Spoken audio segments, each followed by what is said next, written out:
ꯑꯁ ꯑꯩꯗꯤ ꯁꯣꯝꯗ ꯑꯗꯨꯝ ꯇꯧ ꯀꯩꯁꯨ ꯀꯥꯏꯗꯦ ꯀꯅꯥꯅ ꯀꯩꯗꯧꯗꯣꯏꯅꯣ ꯖꯣꯡꯁꯦ ꯁꯤꯒꯤ ꯀꯩꯅꯣ ꯊ꯭ꯔꯤꯜ ꯑꯦꯝ ꯄꯥꯏꯗꯦꯅꯦ ꯌꯦꯡꯉꯧꯔꯣ ꯑꯗꯨ ꯑꯦꯝ ꯌꯦꯡꯉꯧꯔꯣ ꯖꯣꯡꯒꯤ ꯊ꯭ꯔꯤꯜ ꯅꯠꯇꯕꯗꯨ ꯄꯥꯏꯔꯤꯁꯦ ꯌꯥꯒꯗ꯭ꯔꯣ ꯁꯦ ꯐꯥꯏꯇꯔ ꯑꯦꯝꯕ꯭ꯂꯦꯝ ꯄꯨꯗꯦꯅꯦ ꯐꯥꯏꯇꯔ ꯑꯦꯝꯕ꯭ꯂꯦꯝꯅꯦ ꯄꯨꯔꯤꯁꯦ ꯅꯃꯤꯠꯇꯣ ꯀꯔꯥꯏ ꯌꯦꯡꯒꯦ ꯔꯦꯟꯖꯔꯁꯦ ꯍꯥꯏꯕꯅꯤ ꯂꯧꯔꯥ ꯁꯤꯌꯔ ꯀꯩꯒꯤ ꯄꯨꯗꯣꯔꯤꯒꯦ ꯐꯥꯏꯇꯔ ꯑꯦꯝꯕ꯭ꯂꯦꯝ ꯐꯥꯏꯇꯔ ꯑꯦꯝꯕ꯭ꯂꯦꯝꯁꯨ ꯀꯥꯟꯅꯕꯅꯤ ꯐꯥꯏꯇꯔ ꯑꯦꯝꯕ꯭ꯂꯦꯝꯅ ꯅꯪ ꯇꯦꯡꯀꯤ ꯄꯥꯝꯃꯀꯥꯟꯗ ꯗꯦꯃꯦꯖ ꯄꯥꯝꯃꯀꯥꯟꯗꯅ ꯀꯩꯅꯣ ꯑꯣ ꯑꯦꯅꯤꯃꯤ ꯑꯥꯏꯒꯦꯁ ꯑꯦꯁꯥꯁꯤꯟꯒꯨꯝꯕ ꯌꯥꯝ ꯌꯥꯎꯔꯀꯥꯟꯗ ꯑꯦ ꯀꯥꯏꯅ ꯇꯝꯃꯛꯄ ꯌꯥꯕ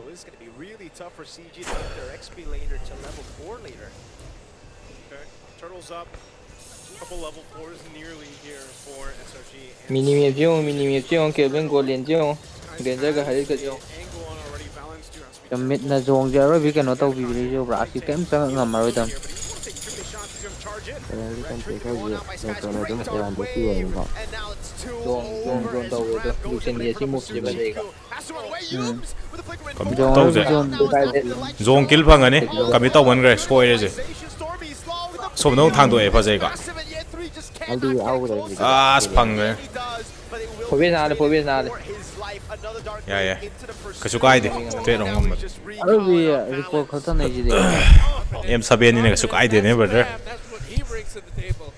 ꯆꯥꯏ ꯒ꯭ꯂꯣꯔꯤ ꯌꯧꯔꯒ ꯔꯤꯀꯣꯜ ꯈꯞꯄꯛꯄꯁꯤꯗꯤ ꯕ꯭ꯔꯗꯔ فزينا ما لورينا ما لورينا ꯔꯤꯛꯁꯇꯤ ꯑꯗꯨꯕꯤ ꯂꯧꯔꯒꯅꯤ ꯃꯥ ꯆꯪꯉꯤꯗꯣ ꯃꯥꯅꯦ ꯔꯤꯛꯁ ꯂꯧꯒꯗꯝꯅꯤ ꯄ꯭ꯂꯦꯁꯦ ꯔꯤꯛꯁ ꯂꯧꯔ ꯁꯥꯟꯅꯒꯗꯝꯅꯤ 부숴무네 ꯍꯧꯖꯤꯛꯀꯤꯁꯦ ꯌꯦꯡꯉꯣ ꯒ꯭ꯔꯦꯟꯖꯔꯁꯦ ꯌꯦꯡꯉꯣ ꯀꯩꯅꯣ ꯒ꯭ꯔꯦꯟꯖꯔ ꯀꯩꯗꯧꯔꯒꯦ ꯒ꯭ꯔꯦꯟꯖꯔ ꯂꯥꯛꯑꯃꯤ ꯌꯦꯡꯉꯣ ꯒ꯭ꯔꯦꯟꯖꯔꯁꯦ ꯃꯤꯠꯀꯤ ꯂꯧꯈꯤꯗ꯭ꯔꯥ ꯃꯤꯅꯤꯃꯦ ꯃꯆꯦꯠꯇ ꯑꯗꯨꯗ ꯂꯧꯔꯒꯦ ꯌꯦꯡꯉꯣ ꯍꯜꯂꯛꯏꯁꯦ ꯌꯦꯡꯉꯣ ꯃꯥꯒꯤ ꯂꯦꯟꯗꯤꯡ ꯐꯦꯁ ꯅꯪꯉꯤꯗꯨꯔꯕ ꯁꯦ 3 ꯃꯤꯅꯠ 40 ꯁꯦꯀꯦꯟꯗ ꯂꯥꯛꯑꯒ ꯃꯤꯅꯤꯠ ꯂꯥꯛꯑꯝꯃꯦꯗꯅ ꯑꯩꯈꯣꯏꯒꯤ ꯑꯦꯝꯒꯤ ꯁꯣꯏꯕ ꯑꯃꯅꯦ ꯈꯪꯕ꯭ꯔꯥ ꯂꯧꯊꯣꯛꯑꯅꯤꯕ ꯃꯤꯅꯤꯠ ꯃꯤꯠꯁꯦ ꯂꯣꯏ ꯂꯧꯊꯣꯛꯈ꯭ꯔꯅꯤꯕ ꯑꯩꯅ ꯂꯨꯅꯣꯛꯁ ꯄꯥꯏꯔ ꯀꯥꯟꯗꯒꯨꯝꯕ ꯑꯗꯨꯝ ꯃꯌꯥꯝ ꯁꯣꯛꯑꯦꯕ ꯂꯧꯑꯣꯕ ꯀꯩꯁꯨ ꯀꯥꯏꯗꯦꯕ ꯅꯪꯒꯤ ꯅꯁꯥ ꯃꯥꯡꯍꯟꯒꯅꯣꯕ ꯅꯪꯒꯤ ꯅꯁꯥ ꯂꯦꯟꯒꯤꯗꯤ ꯃꯥꯡꯍꯟꯒꯅꯣꯕ ꯉꯁꯥꯏ ꯂꯦꯡꯒꯤꯗꯤ ꯃꯥꯡꯍꯟꯒꯅꯣ ꯃꯤꯠꯇ ꯃꯥꯡꯈꯤꯁꯦ ꯑꯩꯒꯤ ꯂꯧꯅ ꯍꯣꯠꯅꯕꯗ ꯅꯪ ꯅꯁꯥ ꯂꯦꯟ ꯃꯥꯡꯕ ꯌꯥꯎꯋꯦꯕ ꯇꯤꯇꯤ ꯀꯌꯥ ꯊꯥꯗꯔꯝꯃꯤꯅꯦ ꯆꯪꯍꯜꯂꯣ ꯁꯥꯊꯤꯔꯦ ꯑꯣꯅꯤꯛꯇꯣ ꯄꯣꯗꯧ ꯃꯥꯜꯂ ꯀꯥꯈ꯭ꯔꯦꯅꯦ ꯑꯣꯅꯤꯛꯀꯤ ꯄ꯭ꯂꯦ ꯌꯦꯡꯍꯧꯗꯤꯕꯗ ꯌꯦꯡꯁꯤꯔꯥ ꯍꯣꯔꯦꯟ ꯑꯣꯅꯤꯀꯤꯗꯣ ꯑꯩ ꯍꯥꯏꯒꯦ ꯂꯦꯁꯀꯣ ꯑꯣꯅꯤꯀꯤꯗꯣ ꯉꯥꯏꯈꯣ ꯀꯣꯟꯅ ꯌꯦꯡꯁꯤ ꯀꯣꯟꯅ ꯌꯦꯡꯁꯤ ꯀꯣꯟꯅ ꯁꯤꯗ ꯐꯣꯀꯁ ꯇꯧꯈꯤꯁꯦ ꯍꯧꯖꯤꯛꯇꯤ ꯔꯦꯅꯟ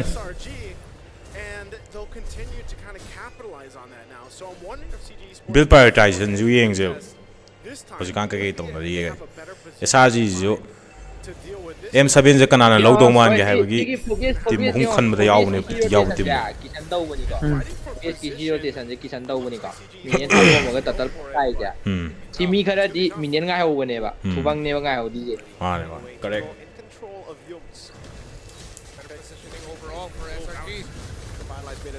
포비에스 영화다 포비에스 세나 널스데죠 포비에스는 까빨래 앙앙이지 영화다 포비에스는 까빼도 포비에스 하나에 지기는 포비에스는 이게 더 널스데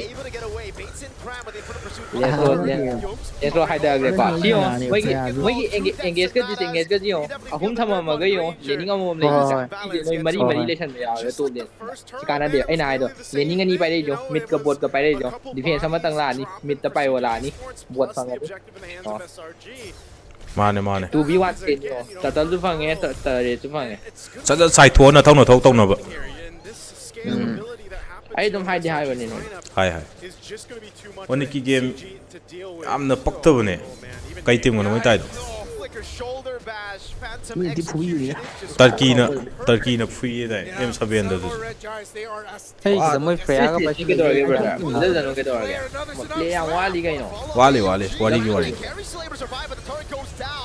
ꯃꯤꯗ ꯐꯣꯔꯁ ꯇꯧꯔꯛꯏꯁꯦ ꯐ꯭ꯔꯦꯌꯥꯒ ꯄꯥꯏꯌꯦꯕ ꯐ꯭ꯔꯦꯌꯥ ꯄꯥꯏꯁꯜꯂꯛꯏꯁꯦ ꯒ꯭ꯌꯥꯟ ꯃꯦꯟ ꯇꯥꯗꯦ ꯀꯩꯅꯣ ꯇꯧꯋꯣ ꯒ꯭ꯔꯦꯟꯖꯔꯗꯣ ꯑꯦꯁꯥꯁꯤꯟꯒꯨꯝꯕ ꯌꯥꯎꯔꯗꯤ ꯐꯥꯏꯇꯔ ꯑꯦꯝꯕ꯭ꯂꯦꯝ ꯄꯥꯏꯔꯣ ꯑꯗꯨꯒ ꯇꯤꯡꯀꯤ ꯌꯥꯎꯔꯗꯤ ꯑꯦꯁꯥꯁꯤꯟ ꯄꯥꯏꯔꯣ ꯒ꯭ꯌꯥꯟ ꯇꯥꯕ꯭ꯔꯥ ꯆꯨꯝꯃꯦ ꯑꯦꯁꯥꯁꯤꯟꯗ ꯄꯦꯟꯇ꯭ꯔꯦꯁꯟ ꯌꯥꯎꯋꯦ ꯃꯁꯥꯒꯤ ꯑꯦꯁꯥꯁꯤꯟ ꯑꯦꯝꯕ꯭ꯂꯦꯝꯗ ꯑꯦꯁꯥꯁꯤꯟ ꯑꯦꯝꯕ꯭ꯂꯦꯝꯗ ꯄꯦꯟꯇ꯭ꯔꯦꯁꯟ ꯌꯥꯎꯕꯗꯨꯅ ꯇꯦꯡꯀꯤ ꯍꯥꯏꯔꯒ ꯄꯥꯏꯔꯛꯑꯒꯗꯤ ꯀꯥꯟꯅꯕ ꯐꯥꯏꯇꯔ ꯑꯦꯝꯕ꯭ꯂꯦꯝꯁꯤꯅ ꯅꯪ ꯁꯁꯇꯦꯟꯒꯤꯅꯦꯕ ꯁꯁꯇꯦꯟꯁꯤꯗꯤ ꯅꯪꯉꯣꯟꯗ ꯍꯥꯠꯄꯤꯅꯕ ꯌꯥꯝ ꯌꯥꯎꯔꯀꯥꯟꯗ ꯍꯤꯡꯅꯕ ꯄꯥꯏꯒꯗꯕ 유종제 그노 차이거 와렉 삽지고 타이너기 빌드 차이거 한더 스트라이크 디펜스 할때 마이크 바꾸비도 어레 칼라반 이기대 생각 하나는 한달 빠요 비우는 한더 프라이오 비마 빌정 빌정 한더 프라이오 비베지 야야고 한더 프라이오 비베지 just 파이터가 니 차나지 한더 프라이오 비오 파이터가 니 차나다 비더 just 1 mm and 1 EQ 차나지 한더 프라이오 비가 가노 와렉 프라이오 땡기ꯒꯨꯝꯕ ꯌꯥꯝ ꯌꯥꯎꯔꯗꯤ ꯋꯥꯔꯦꯁ ꯑꯗꯨꯝ ꯄꯥꯏꯗ ꯍꯥꯏꯗꯤ 에니미ꯗ 땡기ꯒꯨꯝꯕ ꯌꯥꯝ ꯌꯥꯎꯔꯗꯤ team spirit ka ibil ka dil nungaibani ibil je kailam team no 에니미제 그노 에니 어디네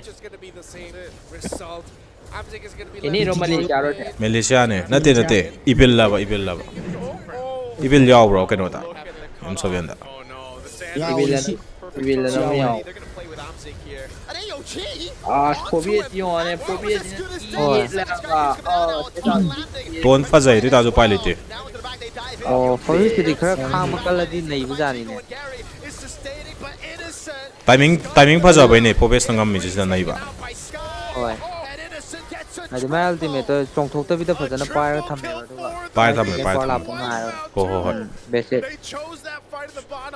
micro ne pobes ki ꯍꯣꯏ ꯂꯦꯟꯁꯂꯣꯠꯁꯦ ꯇꯣ ꯀꯥꯒꯤꯅꯤ ꯑꯥꯏ gas alti unlock tawena ka namba ya deba ngai ga damne ꯍꯣꯏ ꯃꯤ ꯁ꯭ꯀꯤꯜꯁꯨ ꯕꯦꯠ ꯇꯧꯕ mi skill bet tawna ga damne ngawune ba khoi jo pobes ai ba tarak pose selaga ha hinge ga taw mark lerm pachalak pane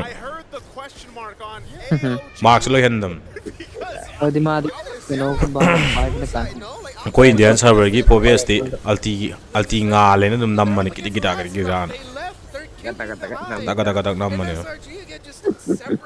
ꯑꯩꯁꯨ ꯑꯍꯥꯟꯕ ꯄꯥꯏꯕꯗ ꯑꯗꯨ ꯇꯧꯔꯝꯃꯤ hoy ꯍꯣꯏ ꯍꯧꯖꯤꯛꯇꯕꯨ EXP ꯑꯣꯜꯂꯛꯄꯒꯤꯀꯣ ꯐꯖꯅ ꯐꯣꯔꯦꯁꯀꯤ ꯈꯪꯉꯛꯑꯀꯥꯟꯗ nolan hyper na yss napkhre ꯑꯁ ꯍꯧꯖꯤꯛꯀꯤ ꯐ꯭ꯂꯤꯀꯔꯗꯗꯤ direct mark ꯇꯧꯔꯛꯑꯦ ꯍꯔꯤꯠ ꯄꯤꯔꯤꯐꯥꯏꯅꯦ ꯈꯪꯕꯒꯤ ꯀꯣꯜꯗꯨꯗꯤ ꯕ꯭ꯔꯗꯔ ꯂꯩꯈꯠꯂꯦꯀꯣ purify yaude abera ꯌꯥꯎꯗꯦ ꯈꯪꯕꯒꯤ ꯑꯗꯣ ꯃꯣꯏꯅ ꯗꯥꯏꯔꯦꯛ ꯒꯣꯝ ꯅꯠꯇꯕꯩꯅꯦ ꯌꯧꯗꯦꯗ yeah ꯌꯥꯎꯋꯦ ꯍꯧꯖꯤꯛꯀꯤꯗ call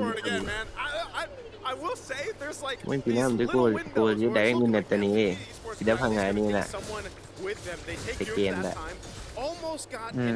calculate ka tawra ha ꯑꯗꯨꯅꯦ ꯅꯥꯀꯟꯗ ꯀꯥꯜꯀꯨꯂꯦꯠ ꯇꯧꯅꯕ ꯂꯩꯌꯦ ꯑꯩ ꯈꯪꯉꯦꯗꯣ ꯄꯤꯔꯤꯐꯥꯏꯗꯣ ꯍꯥꯟꯅ 75 ꯑꯣꯏꯕꯅꯤ ꯍꯧꯖꯤꯛ ꯀꯌꯥ ꯑꯣꯏꯒꯦ ꯑꯗꯨ ꯇꯧꯅꯕ ꯅꯥꯀꯟꯗ ꯂꯦꯞꯄꯤꯗꯣ ꯑꯗꯨ ꯇꯧꯅꯕ singapore acha ꯑꯗꯨꯁꯨ ꯇꯧꯔꯛꯑꯅꯤ ꯀꯩꯅꯣ ꯃꯣꯏ ꯃꯇꯧ adu tawna leramo he ꯂꯩꯇꯦ ꯅꯁꯥꯅ ꯁꯥꯟꯅꯕꯗꯗꯤ ꯀꯣꯆꯇꯣ ꯂꯩꯔꯝꯃꯔꯣꯏꯗ ꯀꯩꯁꯨ course changam stage tay ꯑꯗꯨꯃꯥꯏꯅ ꯇꯧꯅꯕ ꯑꯃ ꯊꯝꯒꯗꯧꯅꯤꯅꯦ ꯍꯥꯏꯗꯤ ꯑꯗꯨ ꯇꯧꯕ꯭ꯔꯒ ꯍꯥꯏꯗꯤ ꯈꯜꯂꯒ adu de kanano met hot pam haise kanano ꯑꯩ ꯑꯗꯨꯝ ꯍꯥꯏꯗꯨꯗꯤ ꯑꯩ ꯍꯣꯇꯔꯥꯒꯦ ꯐꯤꯒꯔꯒꯤꯗꯤ 2 ꯃꯤꯅꯠꯅꯦꯕꯀꯣ ꯑꯗꯨꯒ ꯀꯩꯅꯣ ꯌꯥꯎꯔꯒꯅ flicker gi di lai ne hanga le 10 ꯁꯦꯀꯦꯟꯗꯣ ꯃꯥꯏꯅꯁ ꯇꯧꯒꯗꯕꯅꯦꯕ ꯌꯥꯝꯅ ꯀꯩꯅꯣ ꯀꯥꯟꯅꯔꯤꯁꯦ ꯄ꯭ꯌꯨꯔꯤꯐꯥꯏꯁꯤꯅꯦ ꯑꯗꯨꯒ ꯔꯤꯐ꯭ꯔꯤꯅꯦ pull over yourself park paje kitang wa amne calculate tawba nang kill or assist coding gi sin ꯌꯥꯝ ꯂꯥꯏꯕꯅꯦ bro pull over yourself Percent to. 10 second ꯇꯪꯅꯦꯕ 10 second ꯇꯪꯅꯦꯕ 120 ꯁꯦꯀꯦꯟꯗꯨꯗ 110 ꯁꯦꯀꯦꯟ ꯑꯣꯏꯔꯛꯇꯤꯅꯦꯕ 2 ꯃꯤꯅꯠꯇꯨꯗ 10 ꯁꯦꯀꯦꯟ ꯃꯥꯏꯅꯁ ꯇꯧꯒꯗꯕ pull yourself together is stake lay brother 10 second Kandara. ꯑꯣꯏꯕꯅꯤꯕꯀꯣ 10 second na te mi hali gai assist pangi gai hena ya wang doi ne cool down ꯑꯠꯆꯥ aduna ne prakta ai 10 second na te 10 second hek hobagi stake zero gi ꯑꯣ stake pangi gai cool down percent da handa bane percent ꯅꯨꯄꯤꯗ ꯑꯣꯟꯗꯅ ꯂꯩꯖꯗ꯭ꯔꯣ camera max stake ta nang 94 second lay bane flicker gi ꯑꯠꯆꯥ ꯂꯣꯏ ꯄꯥ ꯂꯣꯏꯔꯦ ꯀꯩꯅꯣ ꯑꯗꯨꯗꯤ ꯄꯣꯀꯥ ꯂꯣꯏꯔꯦ ꯌꯥꯝ ꯂꯨꯕ ada mobile sin like pa da ya de ne ꯐꯖꯕꯒꯤꯅꯤꯅꯦ ꯃꯣꯏꯅ ꯅꯩꯁꯜꯂꯤꯁꯦ ꯃꯣꯏꯒꯤ ꯆꯧꯗꯣ ꯐ꯭ꯂꯤꯀꯔ ꯁꯤꯖꯤꯟꯅꯈ꯭ꯔꯦꯕ ꯄꯨꯜ ꯑꯣꯚꯔ ꯁꯦꯞ ꯑꯦꯁꯤꯁ ꯀꯌꯥꯅꯣ ꯆꯪꯉꯅꯤ sekai si pe na me srg gi hyper ni ge do is ꯄꯤꯛꯁꯦ ꯅꯥꯟꯈ꯭ꯔꯦꯅꯦ ꯑꯗꯨꯅꯅꯤꯅꯦ ꯁꯥꯟꯅꯔꯤꯁꯦ Aurora TLPH ONIC SRG ꯃꯔꯤꯁꯤꯒꯤ ꯃꯅꯨꯡꯗ ꯑꯃꯅ M7 ꯂꯧꯗꯧ ꯃꯥꯜꯂꯦ ꯑꯗꯨꯏ ꯄꯣꯠꯇꯨꯅꯦ ꯑꯩꯅ ꯍꯥꯏꯔꯤꯁꯤꯁꯨ Auroradi ꯈꯪꯗꯦ Auroradi ꯃꯣꯏ ꯄ꯭ꯂꯦ ꯑꯩ ꯌꯦꯡꯈꯤꯒꯦ ꯑꯝꯇ ꯑꯗꯣ TLPH ꯀꯩꯅꯣꯗ ꯐ ꯎꯔꯦꯀꯣ MSCꯗ ꯐ ꯎꯔꯦ TLPHꯀꯤ ꯄꯔꯐꯣꯔꯃꯦꯟꯁ SRGꯁꯨ ꯑꯗꯨꯅ ꯃꯣꯏ ꯕꯥꯅꯤꯗꯤ ꯌꯥꯎꯔꯦꯀꯣ ꯍꯣꯏ ONICꯇꯤ ONIC ꯂꯩꯔꯦꯅ ꯃꯣꯏꯗꯤ ꯃꯤꯁꯇꯔ ꯄꯣꯄꯨꯂꯔꯅꯤ ꯐꯣꯕꯤꯁꯀꯤ ꯚꯤꯖꯟꯁꯦ ꯌꯦꯡꯉꯣ ꯂꯦꯡꯈꯤꯗ꯭ꯔꯦ ꯗꯥꯏ ꯃꯈꯥꯗ ꯑꯝꯇ ꯀꯨꯝꯗꯧ ꯍꯥꯏꯕꯅꯦ ꯑꯩꯈꯣꯏ ꯃꯥꯅ ꯃꯤ ꯂꯥꯛꯀꯅꯤꯅ ꯌꯦꯡꯉꯣꯅꯦ ꯁꯤ ꯄꯨꯁ ꯇꯝꯃꯨꯅꯦ ꯕ꯭ꯔꯣ ꯃꯔꯨꯞ ꯄꯩꯁꯥ ꯄꯤꯕ ꯁꯤ ꯄꯨꯁ ꯇꯝꯃꯨ ꯕ꯭ꯔꯣ ꯄꯨꯁ ꯇꯝꯃꯨꯅꯦ ꯕ꯭ꯔꯣ ꯁꯤꯡꯖꯃꯩꯗ ꯁꯤ ꯑꯃ ꯄꯨꯁ ꯇꯝꯃꯨ ꯌꯦꯡꯉꯣ ꯐꯣꯕꯤꯁ ꯀꯥꯂꯤꯌꯥꯒꯤ ꯄꯣꯖꯤꯁꯟ ꯌꯦꯡꯉꯣꯅꯦ ꯁꯤꯗ ꯀꯅꯥꯅ ꯆꯥꯗꯣꯏꯁꯦ ꯁꯤ ꯁꯄ꯭ꯂꯤꯠꯁꯦ ꯌꯥꯏꯀꯣ ꯃꯕꯥꯅꯤ ꯁꯤ ꯁꯄ꯭ꯂꯤꯠꯁꯦ ꯌꯥꯏꯀꯣ ꯇꯣꯞꯇꯒꯤꯁꯨ ꯆꯪꯍꯜꯂꯛꯇꯕ ꯕꯣꯠꯇꯒꯤꯁꯨ ꯆꯪꯍꯜꯂꯛꯇꯕ ꯀꯣꯜꯅꯤꯀꯣ ꯄꯤꯅꯗꯣꯏꯗꯣ ꯃꯌꯥꯏꯗ ꯃꯣꯏ ꯂꯩꯔꯒ ꯍꯥ ꯀꯩꯅꯣ ꯄꯟꯕꯩ ꯋꯥꯅꯦ ꯐꯣꯕꯤꯁꯅ ꯍꯥꯞꯄꯤꯁꯦ ꯀꯤꯃꯤꯒ ꯍꯦꯔꯤꯠꯀꯒꯤꯔꯣ ꯀꯩꯅꯣ ꯃꯥꯅꯁꯤ ꯍꯥꯞꯄꯤꯁꯦ ꯕꯤꯜ ꯑꯅꯧꯕꯗꯣ ꯑꯥꯏꯇꯦꯝ ꯑꯅꯧꯕꯗꯣ ꯀꯤꯃꯤꯒꯤ ꯅꯟꯁꯇꯣꯞꯇ ꯀꯥꯞꯄꯤꯗꯨꯗꯤ ꯑꯁꯤ ꯕꯤꯜ ꯑꯅꯧꯕꯁꯤꯒꯤ ꯏꯁꯀꯤꯜꯗꯣ ꯄꯦꯁꯤꯞꯇ ꯑꯃ ꯄꯥꯗ꯭ꯔꯦ ꯃꯥꯒꯤ ꯈꯪꯕ ꯑꯃꯅ ꯁꯤꯔꯝꯗꯥꯏ ꯏ ꯍꯦꯟꯒꯠꯄ ꯑꯗꯨ ꯈꯛꯇꯪꯅꯤ ꯈꯪꯉꯤꯁꯦ ꯑꯇꯣꯞꯄꯁꯨ ꯂꯩꯕꯅꯤ ꯍꯥꯏꯂꯣꯁꯀꯤ ꯑꯃ ꯁꯦꯀꯦꯟ ꯄꯋꯥꯔꯗꯣ ꯈꯪꯉꯤꯗꯅ ꯁ꯭ꯂꯣ ꯏꯐꯦꯛ ꯄꯤꯕꯗꯣ ꯑꯃ ꯕꯦꯁꯤꯛ OBSꯇ ꯆꯦꯁ ꯑꯗꯣ ꯍꯥꯏꯗꯅ ꯀꯩꯅꯣ ꯍꯥꯞꯄꯤꯗꯨꯅ ꯍꯥꯞꯄꯗꯤ ꯗꯥꯏꯔꯦꯛ ꯊꯤꯅꯥ ꯃꯤꯒꯤ ꯑꯣꯏꯅ ꯅꯠꯇꯦ ꯍꯥꯞꯄꯗꯤ ꯅꯨꯡꯉꯥꯏꯔꯣꯏꯗ꯭ꯔꯣ ꯍꯦꯔꯤꯛꯀꯤ ꯗꯥꯁꯇꯣ ꯁꯥꯟꯅꯕꯅꯦ ꯗꯥꯏꯔꯦꯛ ꯊꯤꯅꯥ ꯑꯣꯏꯅ ꯍꯥꯞꯈꯤꯕꯗꯤ ꯀꯩ ꯀꯥꯏꯒꯦꯁꯦ ꯑꯊꯤꯅꯥꯗꯤ ꯈꯪꯒꯗꯕ ꯕ꯭ꯔꯗꯔ ꯅꯪ ꯃꯦꯖꯤꯛ ꯗꯤꯐꯦꯟꯁ ꯑꯅꯤ ꯍꯥꯞꯃꯤꯟꯅꯕ ꯀꯩꯝ ꯀꯥꯟꯗꯦ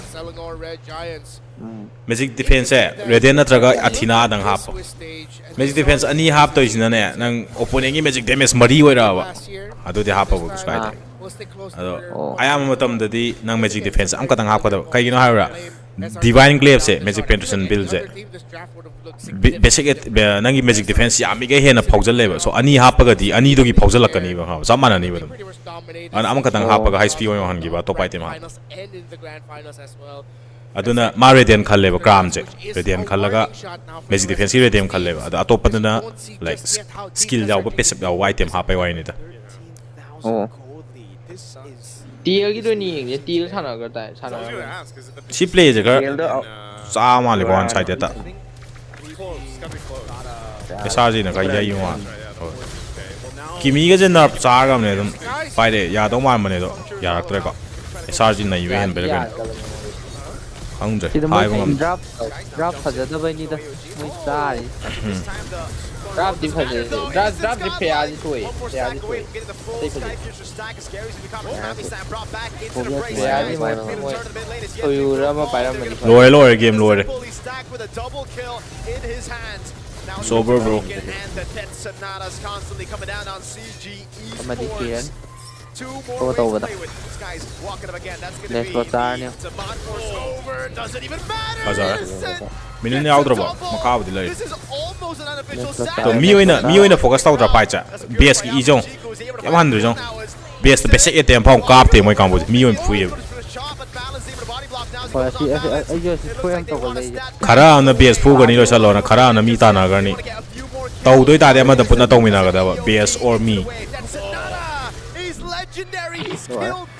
ꯋꯦꯜ ꯄ꯭ꯂꯦ SRG ꯅꯩꯈ꯭ꯔꯦꯀꯣ ꯕ꯭ꯔꯗꯔ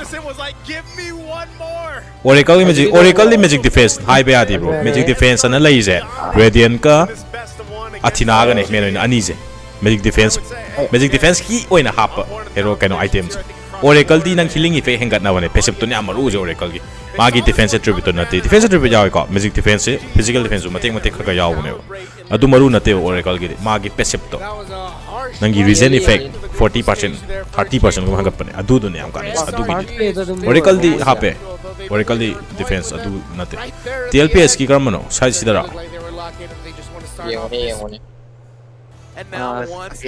ꯃꯤꯝꯒ ꯊꯥꯏ ꯃꯣꯏꯗꯨꯅ ꯍꯤꯔꯦ ꯁꯤ ꯀꯅꯥꯁꯤꯕꯣ ꯁꯤ ꯀꯅꯥꯅꯣ CFU Gaming Black Sentence ꯀꯅꯥꯅꯣ ꯈꯪꯗꯦ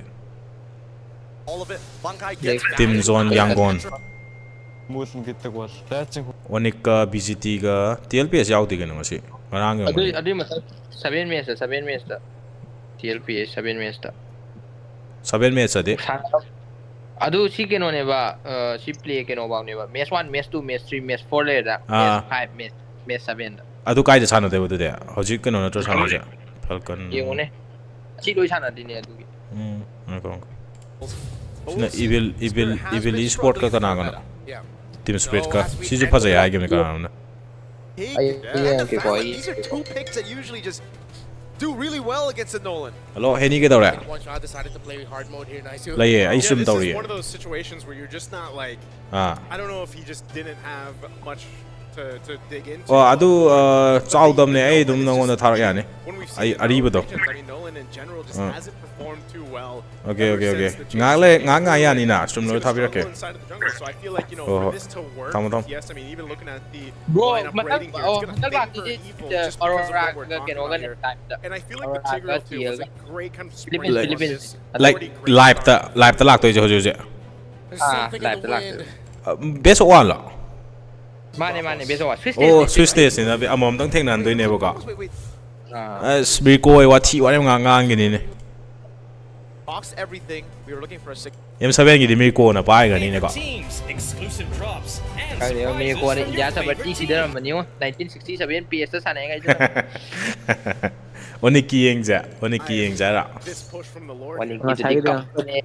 ngasaira quite fast play ni Thailand tingkat kiri kwa moi kiri do Has been resetting here. opponent gi sigi opponent kiri yam haimanabadagi ko Kelvin dawna sanaba haitare aroi bi kina aro poba drop sem to yenges si ONIC PGT ni okay juksin tha moi kiri ji kina sanagi bai ni laura ngang ji negro BGT na phuiro aja si saksina dina di phu bani comeback lakti ni 소라네 벨렌즈 럭설리제 가이기는 많이 지금 떠오나로 시대네 까디타기 사시 영어 브로 까디 사스기 까디타지 티 그노 네이버니 용 칼릿나 칼릿나 꽌짱짱가 부시 좀 떠오네 봐 Yeng aja nih, si Yeng aja. si play Si je Yeng beri. Is okay. But mai kai ta ban na sana ni sa ki ti aroi bi zone 떠오나 counter index oh, Okay, so okay. Hall is alive here today. Kid bomba koi gini ni sidi. We got everybody here Kid to bomba the di very team first split match. na tro. Come on down while you still have the chance and get your tickets while they're still out hot. Now, level 1. Wikipedia da schedule lai bane phazana M7 gi Break it for the mid lane. Yep.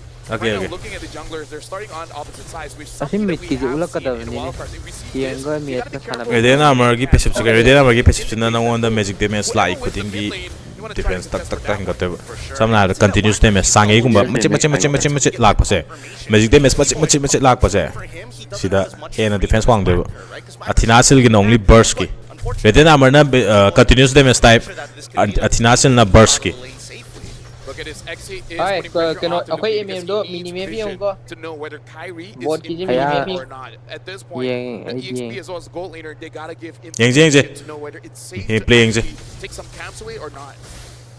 No real Clone na ti dominate to guys. movements from the junglers. I Clone na know zone counter to ra camps kiri ji o takes, you know, I think oi most ru of gi them ki Matiki na sanadra very, very Lagi ki slow. sana ni mana ki man na sana bai ni moi puri ji me phusan jai moi team no juben pe si yanjan be yanjan lo ne brother yes yanjan lo Tyler should be okay. He's got flicker, so he gets out of there Yeah, no flicker bad. problem. But I'm more worried for RX, right? He hold on, man, he He's hold trying on. to go 3 for, minutes, he's 3 trying to minutes, make sure 25 seconds. that he has festival Mm. blood to survive these fights early on if he's able to get the assist, and that's the big thing.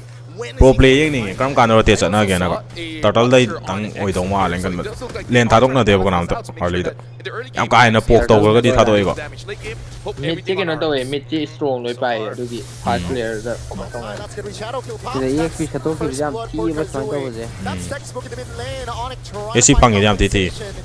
Great disengage there by BGT 1-0. Si ma ji to tai manung de di lai jai ni ba. Not wanna risk failing. sai nong lai ga pok yam sa ro bai ni ne khat ngam do yan Now Wacker is doing great. Oh, never mind. oh shit hoji ku pa da pa jai ne pok tau sa pa ne ba ga ade ha to je ne kol pinar pa ne ba ade kami tau gi ne Oh, that's the first. moi khalit chu khara khang tak ta ga dam si po je They have recovered now. ti kar to ya ni ba Taking a lot of damage. para observation ha ki ke pai dre ma pa de pa That will be Yes, we are going in a red na low ni turtle de. the turtle. oh ji da re Exit tried sumain to to again, game marley game but pai still ne ba good, ga and this is how Bluescape really should use the draft because this is all about EXP जो trying to do everything that we can to make sure that you are denied of certain farm.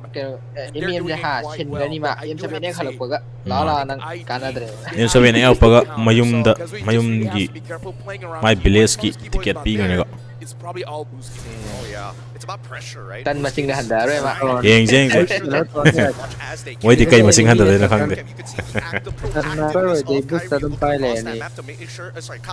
chilla se ONIC MM Skylar ne bro dum ki ne ra กันดีตาที่อ่อนนะปันนี้จะต้องโผล่กูแล้วอันนี้ต้องกูแล้วที่อ่ะ yeng out ne Make sure that they know exactly where he's going to เดี๋ยว be. จะปันนี้ตื่นอยู่หรอวันนี้จังจังเลยคันนี้อีชนเล่นแบบนี้ o khalid se purify pai ga dam ne khale bro sidai ani ma flicker ai sta sena khalid purify pai hani indian server de pai ani purify Really good stuff here. Now, Xe sumaina panis ti tong amai purify pai pa pretty decent Precious damage. Jangan ada Uranus kepada kau mah dia tamus kepada A lot kita. of it through his raw จะไล่ stats. อินเดียนถ้าเปิดที่ His ฟิก emblems ที่ was ได้ building up to that war ยูเอ็น axe. ก็ And จะ the question is บา what ดา does he ร์ do after เอ็ม that พีเอล war ก็ axe, right? ยูเอ็น Because a ไป lot เนี่ย of ตัว the กูยัง conversions ก็ are หันตั้งไปทะเล HP เอ็ม based. เซเว่น So if you have more HP, you do more damage. Antay to your ang pai lightning rod. Uranus If you have a natin lot yun, of Jim. damage, then you convert it into max HP into your cloud. Uranus And natin that's the yun, real low eh. question, 'cause I feel like เรียน this นั้นเอ team สมาเม needs ตา to รวย get แล้วก็อัน into แต่การไปนั่นเรื่องนี้ไปนั่น Honestly, looking at a graphic Take flow though. from ONIC ID, I feel like Assist it lang would dyan, value ngayon. him quite a lot to go for a brute force first, and then later on consider whether he wants to go for Khalid kadita Yo, ge Chang build Maki. or go kanuan for sa something Ado, like Chastas i- will i- lay. deal with Skylar. Kay because inara he's sa green. We assassin don't think jaw Walker ge can be a damage frontline dealer hero, so oi even bagi if he tiro does build Chastas Pauldron, he might Pokken actually sa help them out in Black the Wing jam long ka run. Minimum yung ko, Actually minimum yung doubles ko, down. If they get a minimum yung ko. 5,000 gold lead, I expect Bro, you to build to- all to- damage. to- Because to- truly, to- it is just to- OB shadow kill, and then you let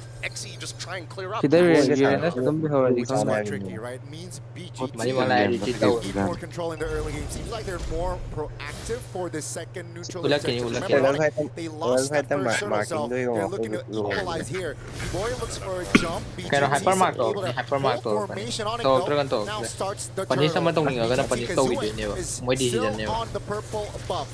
Let's see the take. ONIC trying to take their time. BGT finds it open. The routine side so doesn't really find the connection. Kazue! Uranus Ini dia Uranus aku beri gol Raptor si will game be dia. Luar apa sacrificial tu lamb. game. Now it's a 5v4. They will Uranus both baru find his ONIC. kira ke Will sana look ya, for Bang something Madi. in the mid lane. Take a look at the bottom side of the map as well. Kazue is rotating towards Skylar. Swan give and Swan give. Skylar taking a lot of Is nangan na di lang shuriken no Oh, thank God, Kazue was able to get Kasi that auto mahal. attack because he whiffed the shurikens at the end. Yeah, bro, This is he why did whiff the I was talking shuriken. about Kazue on this Hayabusa because it is legit. He has to the changes of the quad shadow, the reduce of the range, but having Actually, more ano ba, cooldown hero in din, a good paano way, yung less may cooldown. yung So kanya. Buske right now, Asi Ben adam this tahu is kita. worrying, which is they haven't Ay, kya sana transferred driven any ni of na their Jose. advantages to real gold advantage because the gold is not there. They need to get those turrets down.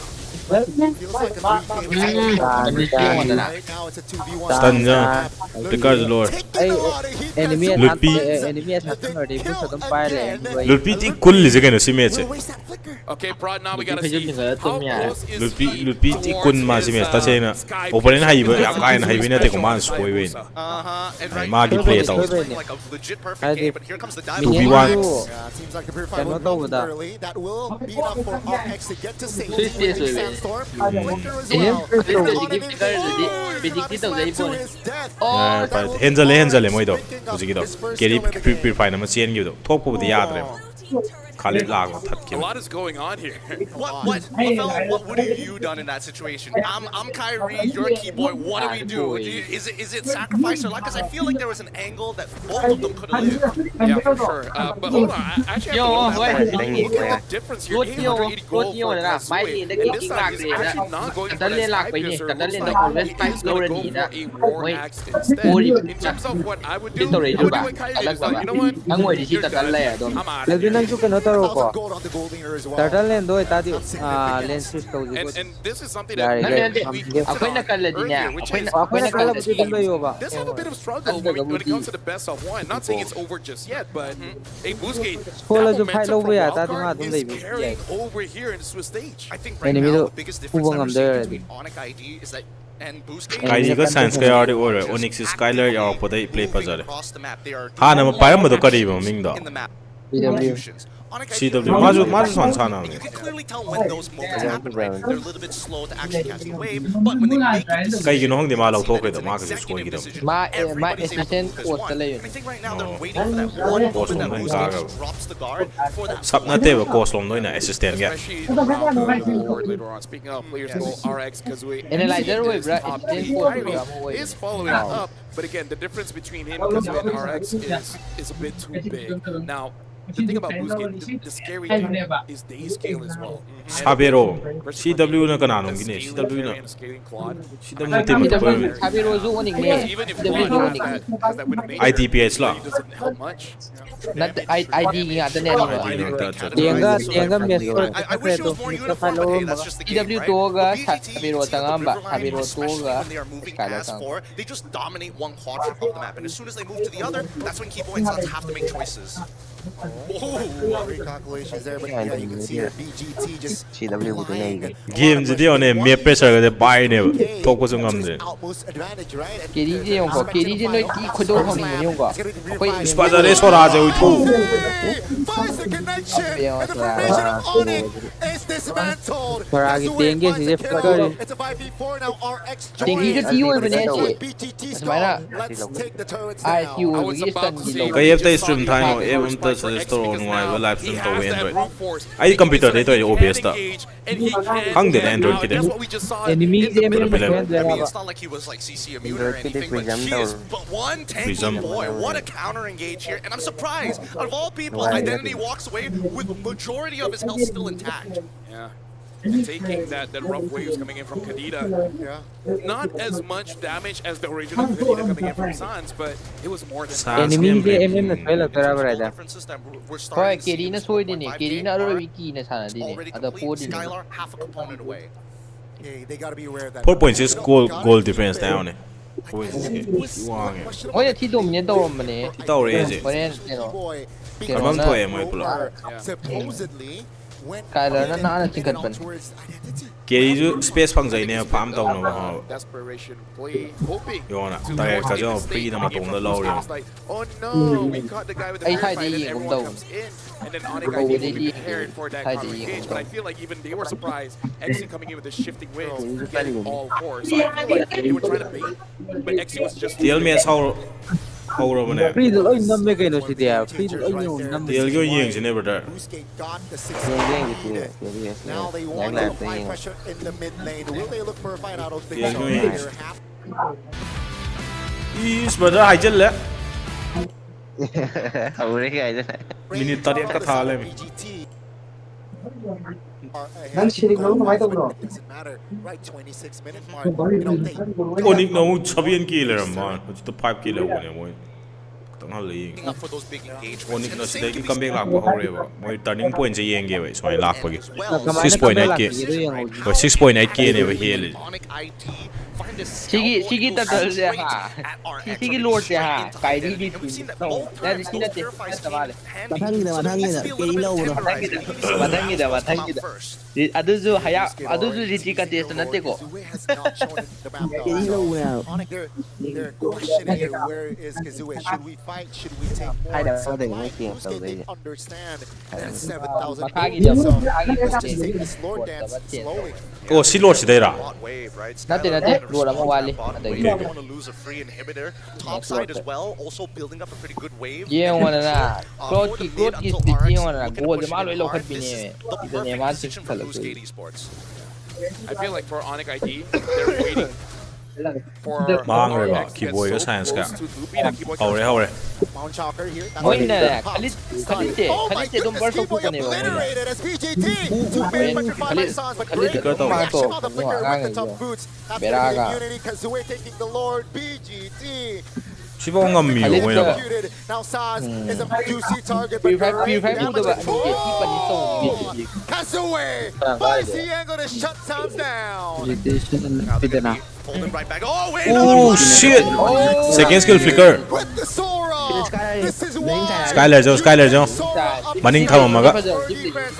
Oh, stun chagre Valentina gi stun chagre chap jana Up with They're just too far behind. They don't have any MR to protect. Kuzi belen tila istan na kan mane na tadi ma hinga dam. So far ahead, it doesn't matter. But Identity is doing a ridiculous amount.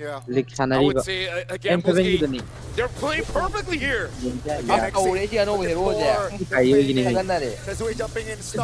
Mo anh kan mada. Was it? Yo direct si pure bukan me ay mo. Kusa jo. Lord su lai ha. Police speed lord.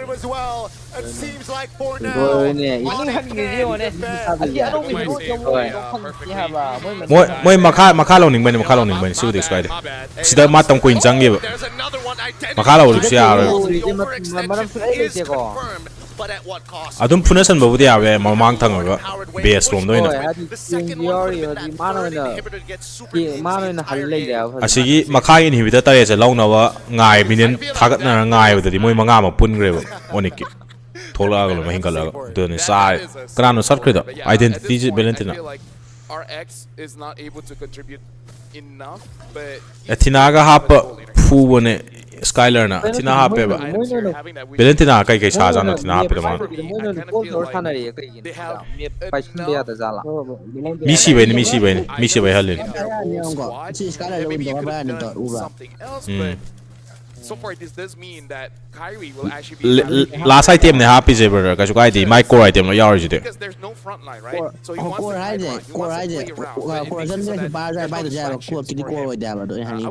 corrosion na ti corrosion magi core di demon yaw dia re bro Why demon ga golden star ko yaw dia re golden star sin ang demon gi bese bhe ga ram corrosion first item ko sabi di bo 2024 gi wari ni ko project ti tong na dra thai na gi ne ba thai na gi hoy sina yam ti thai na gi bit power spike tak long lak ko ne ba kaino na demon an taru pa power spike tak lak just to say yeng bada haiba wani sana su decision lo bada ngawrom ni mistake mane adu ne taw je bro haiza wan ko ne sidaga sa ma sore ko le haiba ni moi ne he na ko di saruk sam chani helam ko ni haiba haidi ui ye ba soi ba di do moi jo ko na yeng bada di u ni ba soi sida aduna tournament kumba ma da ko yam tina maru ba po che kaino ha ga di mental stability je brother kok che go stable oi na lai ba je shine maru je kok phungkat la di bro game nam soi ne wakal khamong khang nam ne moi ki je nga si dinner to ro nu ga hack to ma le TLPS versus Aurora yeng sa blue zone ai je ke blue zone hai blue buff zone to bo ko sang ta ne version hai zan moi suggest ni ka te mon khamon sura sora aji di kai sita aura ge chakalo ai hai ge ba play to moi gi enemy gi KD ji yong ko KD ga EX ga lap na bane ba KD ji Uranus mark to gi bane ba o silai ba ka mo ni ja KD de le ko tangani ba sta ho gre ko ho gre sang ge ko KD silai le sora sangani sora pisala ni sida han ma sa ga ne ma phi picker da KD jo si fulai le tu si KD jo ne ba sub kre ne brother ma sida kai ge yaw ge range yaw de ma range yaw de ba hambra range yaw de ha ne sidi matam mango na like open oi ba matam phang de sida bro nate ba si combo to je kan ji re na si KD manak da CS store le ram ne ba ma burst speed de ba mas da alti yaw bro alti yaw to ya mas da alti wi to re ai ko ne Uranus tong an chang burst speed ga ne asi da burst speed halo ba hingo da ne moi panis taro ga ne ba poto ate ai ju kachu u de da se soi ba ai de ma ju upai le ta wai ne yam tina sudden like tina khangau da wi da ne engage story si jo ONIC su surprise wa moi surprise wa ado kerije ma si so ma hana lei ba position je si chana da bai ne ade ma somna da soin tok sang gre ko somna torok ta wi da haidi ꯀꯩꯅꯣ right ꯈꯪꯗꯦ ꯑꯣꯏꯅ direct ꯄꯥꯏꯈ꯭ꯔꯦ ꯃꯥ U and smart ꯇꯧꯕꯅꯦ U and smart ꯐꯖꯅ ꯃꯨꯟꯗꯕ ꯖꯒꯥꯗꯣ U ꯑꯦꯟꯁꯨ ꯍꯤꯡꯈꯤꯕꯅꯦ ꯃꯥ ꯁꯣꯝꯗ ꯑꯣꯏꯅ ꯆꯪꯉꯦꯀꯣ ꯀꯤꯕꯣꯏ ꯇꯥꯟꯅꯗꯦꯀꯣ ꯍꯥꯏꯗꯤ ꯗꯥꯁ ꯁꯣꯝꯗ ꯇꯧꯁꯜꯂꯛꯑꯒ ꯁꯣꯝꯗ ꯐꯨꯔꯝꯕ ꯌꯥꯅꯤ ꯁꯤ ꯆꯞꯄꯤꯁꯦ ꯀꯩꯅꯣ ꯁ꯭ꯋꯥꯏꯁꯦ what the fuck bro ꯁꯤꯗꯁꯨ ꯀꯩꯅꯣꯁꯨ ꯂꯩꯁꯤꯗꯤ ꯃꯥꯁꯤ ꯗꯥꯁ ꯇꯧꯔꯛꯇꯧꯕꯒꯤ ꯃꯔꯝ ꯀꯗꯤꯇꯥꯒꯤ ꯁꯦꯀꯦꯟ ꯁꯤꯜ ꯊꯝꯃꯤꯁꯤꯗꯤ ꯁꯤꯗ ꯗꯥꯁꯇꯣ ꯅꯥꯀꯥꯟ ꯇꯧꯊꯣꯏꯗꯨꯒꯤ ꯑꯣꯅꯤꯛꯅꯁꯨ ꯐꯖꯅ ꯄꯣꯖꯤꯁꯟ ꯊꯨꯒꯥꯏꯔꯛꯄꯩꯅꯤꯗ ꯍꯥꯏꯗꯤ ꯃꯥ ꯉꯝꯖꯦ ꯊꯨꯒꯥꯏꯕꯃꯛ ꯅꯠꯇ꯭ꯔꯒꯁꯨ ꯑꯣꯅꯤꯛꯀꯤ ꯃꯣꯏ ꯇꯤꯝ ꯀꯩꯅꯣꯁꯦ ꯄꯦꯛ ꯑꯣꯏꯅ ꯂꯩꯕꯁꯦ ꯑꯗꯣ ꯑꯩꯅ ꯍꯥꯏꯅꯤꯡꯉꯤ ꯃꯥ ꯄ꯭ꯌꯨꯔꯤꯐꯥꯏꯁꯨ ꯌꯥꯎꯔꯤꯅꯦꯕ ꯈꯪꯗ꯭ꯔꯦ ꯑꯗꯨꯒꯗꯤ ꯍꯥꯏꯗꯤ ꯄ꯭ꯌꯨꯔꯤꯐꯥꯏ ꯌꯥꯎꯔꯒꯁꯨ ꯃꯥ ꯋꯥꯈꯜ ꯀꯩ ꯈꯟꯕꯅꯣꯅꯀꯣ ꯑꯗꯣ ꯃꯥꯁꯦ ꯑꯗꯣ ꯁꯤꯗꯒꯤ ꯃꯥ ꯌꯥꯝ ꯊꯤ ꯃꯅꯤꯡ ꯍꯜꯂ ꯁꯥꯟꯅꯕꯅꯦꯕ ꯀꯦꯔꯤꯁꯦ ꯁꯤ ꯃꯇꯨꯡꯗ ꯀꯦꯔꯤ ꯃꯇꯨꯡ ꯊꯤꯍꯟꯕꯅꯦꯕ ꯁ꯭ꯀꯥꯏꯂꯔꯅꯁꯨ ꯕ꯭ꯂꯦꯖꯤꯡ ꯑꯃꯨꯛ ꯇꯧꯔꯛꯄꯅꯦꯕ ꯁꯤꯗ ꯁꯤꯕ ꯑꯥꯏꯇꯦꯝ ꯑꯃ ꯁꯤꯗꯔꯤꯗꯨꯔꯥ ꯍꯧꯖꯤꯛꯀꯤꯗꯣ ꯀꯃꯥꯏꯅ ꯇꯔꯟ ꯑꯣꯚꯔ ꯂꯥꯛꯈ꯭ꯔꯤꯅꯣ ꯑꯩ ꯆꯞꯄꯩ ꯎꯗ꯭ꯔꯦ ꯑꯥꯏꯇꯦꯝ ꯁ꯭ꯋꯤꯆ ꯌꯦꯡꯉꯣꯅꯦ ꯍꯧꯖꯤꯛꯀꯤ ꯂꯧ ꯄꯨꯔꯥ ꯃꯤꯅꯤꯠ ꯀꯌꯥꯗꯅꯣ ꯃꯣꯏꯁꯦ 17ꯗꯅꯤꯀꯣ ꯑꯥꯏꯇꯦꯝ ꯁ꯭ꯋꯤꯆ ꯌꯦꯡꯁꯤꯀꯣ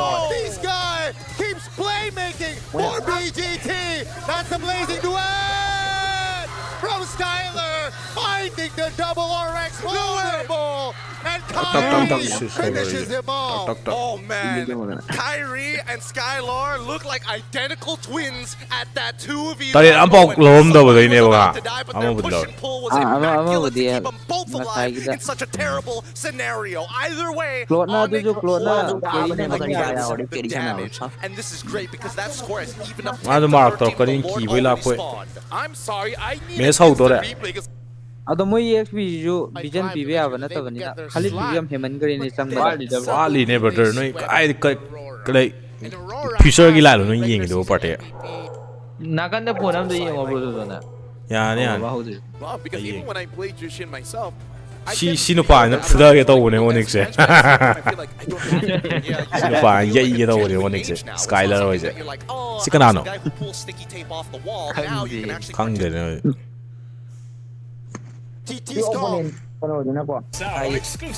ꯄ꯭ꯔꯦꯁꯔ ꯀꯦꯝ ꯂꯩꯇꯕꯤ ꯁꯥꯟꯅꯔꯝꯗꯧ ꯃꯥꯜꯂꯦ ꯑꯣꯅꯤꯛꯁꯦ ꯌꯥꯝ ꯅꯨꯡꯉꯥꯏꯅ ꯁꯥꯟꯅꯩ ꯁꯥꯟꯅꯕꯗꯨ ꯆꯤꯜꯗꯅꯤ ꯃꯣꯏ ꯁꯥꯟꯅꯩ ꯆꯤꯜꯗ ꯕꯣꯔ ꯌꯥꯏ ꯀꯥꯔꯁ ꯌꯥꯏ ꯉꯁꯥꯏ ꯂꯣꯠ ꯑꯃꯗꯣ ꯂꯧꯈ꯭ꯔꯦꯀꯣ ꯑꯗꯨꯗꯤ ꯗꯥꯏꯔꯦꯛ ꯀꯩꯅꯣꯅ ꯑꯣꯅꯤꯛꯅ ꯂꯧꯈ꯭ꯔꯦ ꯁꯤꯗꯩꯗꯤ ꯁ꯭ꯀꯥꯏꯂꯔꯁꯨ ꯀꯜꯂꯝꯅꯤꯅ ꯑꯣꯅꯤꯛ ꯀꯥꯡꯕꯨꯁꯨ ꯀꯩꯅꯣ ꯇꯧꯔꯦꯅ ꯀꯟꯐꯤꯗꯦꯟꯁ ꯋꯥꯡꯅ ꯁꯥꯟꯅꯔꯦ ꯂꯣꯏ ꯂꯧ ꯂꯩꯔꯝꯃꯦ ꯂꯣꯏ ꯂꯧ ꯂꯩꯔꯝꯃꯦ ꯎꯍꯧꯗ꯭ꯔꯦ ꯀꯔꯤ ꯇꯥꯏ ꯄꯣꯖꯤꯁꯟ ꯌꯦꯡꯉꯨꯀꯣ ꯀꯔꯤ ꯇꯥꯏ ꯌꯦꯡꯉꯨꯀꯣ ꯍꯌꯥ ꯊꯪꯍꯟꯗꯕꯅꯦ ꯍꯌꯥ ꯚꯤꯖꯟ ꯄꯤꯒꯦꯔ ꯇꯣꯞ ꯂꯦꯟꯗ ꯍꯌꯥ ꯊꯪꯍꯟꯗꯕꯅꯦ ꯑꯗꯣ ꯁꯤꯗ ꯀꯥꯏꯔꯤꯗꯤ ꯇꯤꯝꯃꯤꯁ ꯇꯧꯗꯣꯏꯅꯤꯀꯣ ꯍꯌꯥꯒ ꯑꯣ ꯍꯌꯥꯗꯤ ꯀꯔꯤ ꯇꯥꯅ ꯐꯥꯔꯦꯕ ꯁꯤꯗ ꯚꯤꯖꯟ ꯎꯕꯗꯩ ꯐꯥꯗꯦ ꯖꯣꯟ ꯇꯧꯊꯣꯛꯄꯅꯦꯕ ꯑꯗꯨꯅꯦ ꯐꯥꯕ ꯍꯥꯏꯁꯦ ꯆꯪꯉꯛꯇ꯭ꯔꯦꯅ ꯁꯦ ꯇꯣ ꯃꯥ ꯀꯣꯏꯔ ꯆꯠꯇ ꯌꯥꯗ꯭ꯔꯦꯕ ꯀꯣꯏꯔ ꯆꯠꯂꯦꯕ ꯑꯗꯣ ꯁꯤꯗ ꯀꯥꯏꯔꯤ ꯍꯥꯏꯄꯔ ꯊꯥꯛꯇ ꯁꯤꯗ ꯁꯥꯏꯟꯁꯇ ꯉꯥꯡꯉꯝꯗꯣꯏꯁꯦ ꯀꯔꯤꯗ ꯁ꯭ꯀꯥꯏꯂꯔꯁꯨ ꯅꯥꯇꯥꯗ ꯎꯪꯈ꯭ꯔꯦ ꯆꯠꯊꯨ ꯀꯩꯅꯦꯕꯗ ꯅꯇꯥꯂꯤꯌꯥ ꯃꯉꯥꯗꯅꯤ ꯐꯥꯏꯗ ꯅꯇꯥꯂꯤꯌꯥ ꯎꯪꯈ꯭ꯔꯦꯀꯣ ꯃꯣꯏ ꯇꯤꯝꯗ ꯃꯤꯁꯦ ꯄꯦꯅꯤꯛ ꯌꯥꯝ ꯇꯥꯕ ꯃꯥꯜꯂꯦꯀꯣ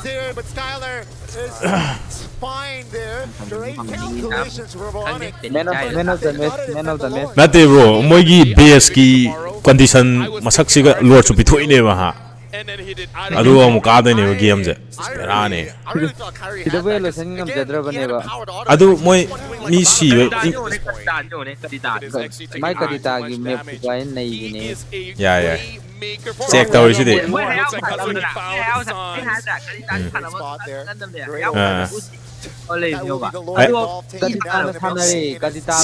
ꯁꯤꯒꯨꯝꯕ ꯃꯌꯥꯝꯁꯤꯅꯅꯦ ꯃꯣꯏ ꯏꯪꯒꯦꯖ ꯂꯧ ꯉꯝꯗ꯭ꯔꯤꯁꯦ ꯉꯍꯥꯟ ꯇꯧꯔꯛꯄꯗꯣ ꯈꯪꯗꯧ ꯔꯥꯏꯗꯔ ꯀꯗꯤꯇꯥꯗ ꯑꯔꯣꯏꯕꯤ ꯌꯥꯏ ꯕ꯭ꯔꯗꯔ ꯑꯩꯈꯣꯏꯗ ꯑꯃ ꯇꯧꯔꯛꯈꯤꯕꯗꯣ ꯈꯪꯍꯧꯗ꯭ꯔꯣ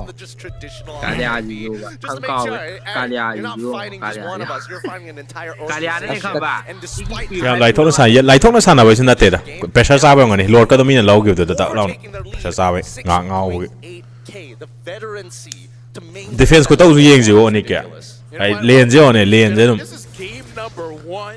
le akoi ama hek soiba ma rookie mistake am lagina ko lane je atop da pressure pio atop da pressure do pi do ni du atop pa mo Hajikan MM gi je blade armor kya hamna debo to haya jo bus ti kan to le ju ba blade armor hapna de ai je ai ki build je kan ya reverse to bana ba I 15 minutes ago it was ONIC on the deficit of 7,000 gold. em tu build na ba si 15 meter. yon gre no lai gre rose goal loina item switch to na Gold wise, but it doesn't matter. Right, 26 win to minutes. ko le gre win to ko yon gre ma ke no pa mo wen belen ti na gi ni belen ti na gi kano je lightning transition je lo in paine ni ho ji ga lightning transition je ngara ba ai na hide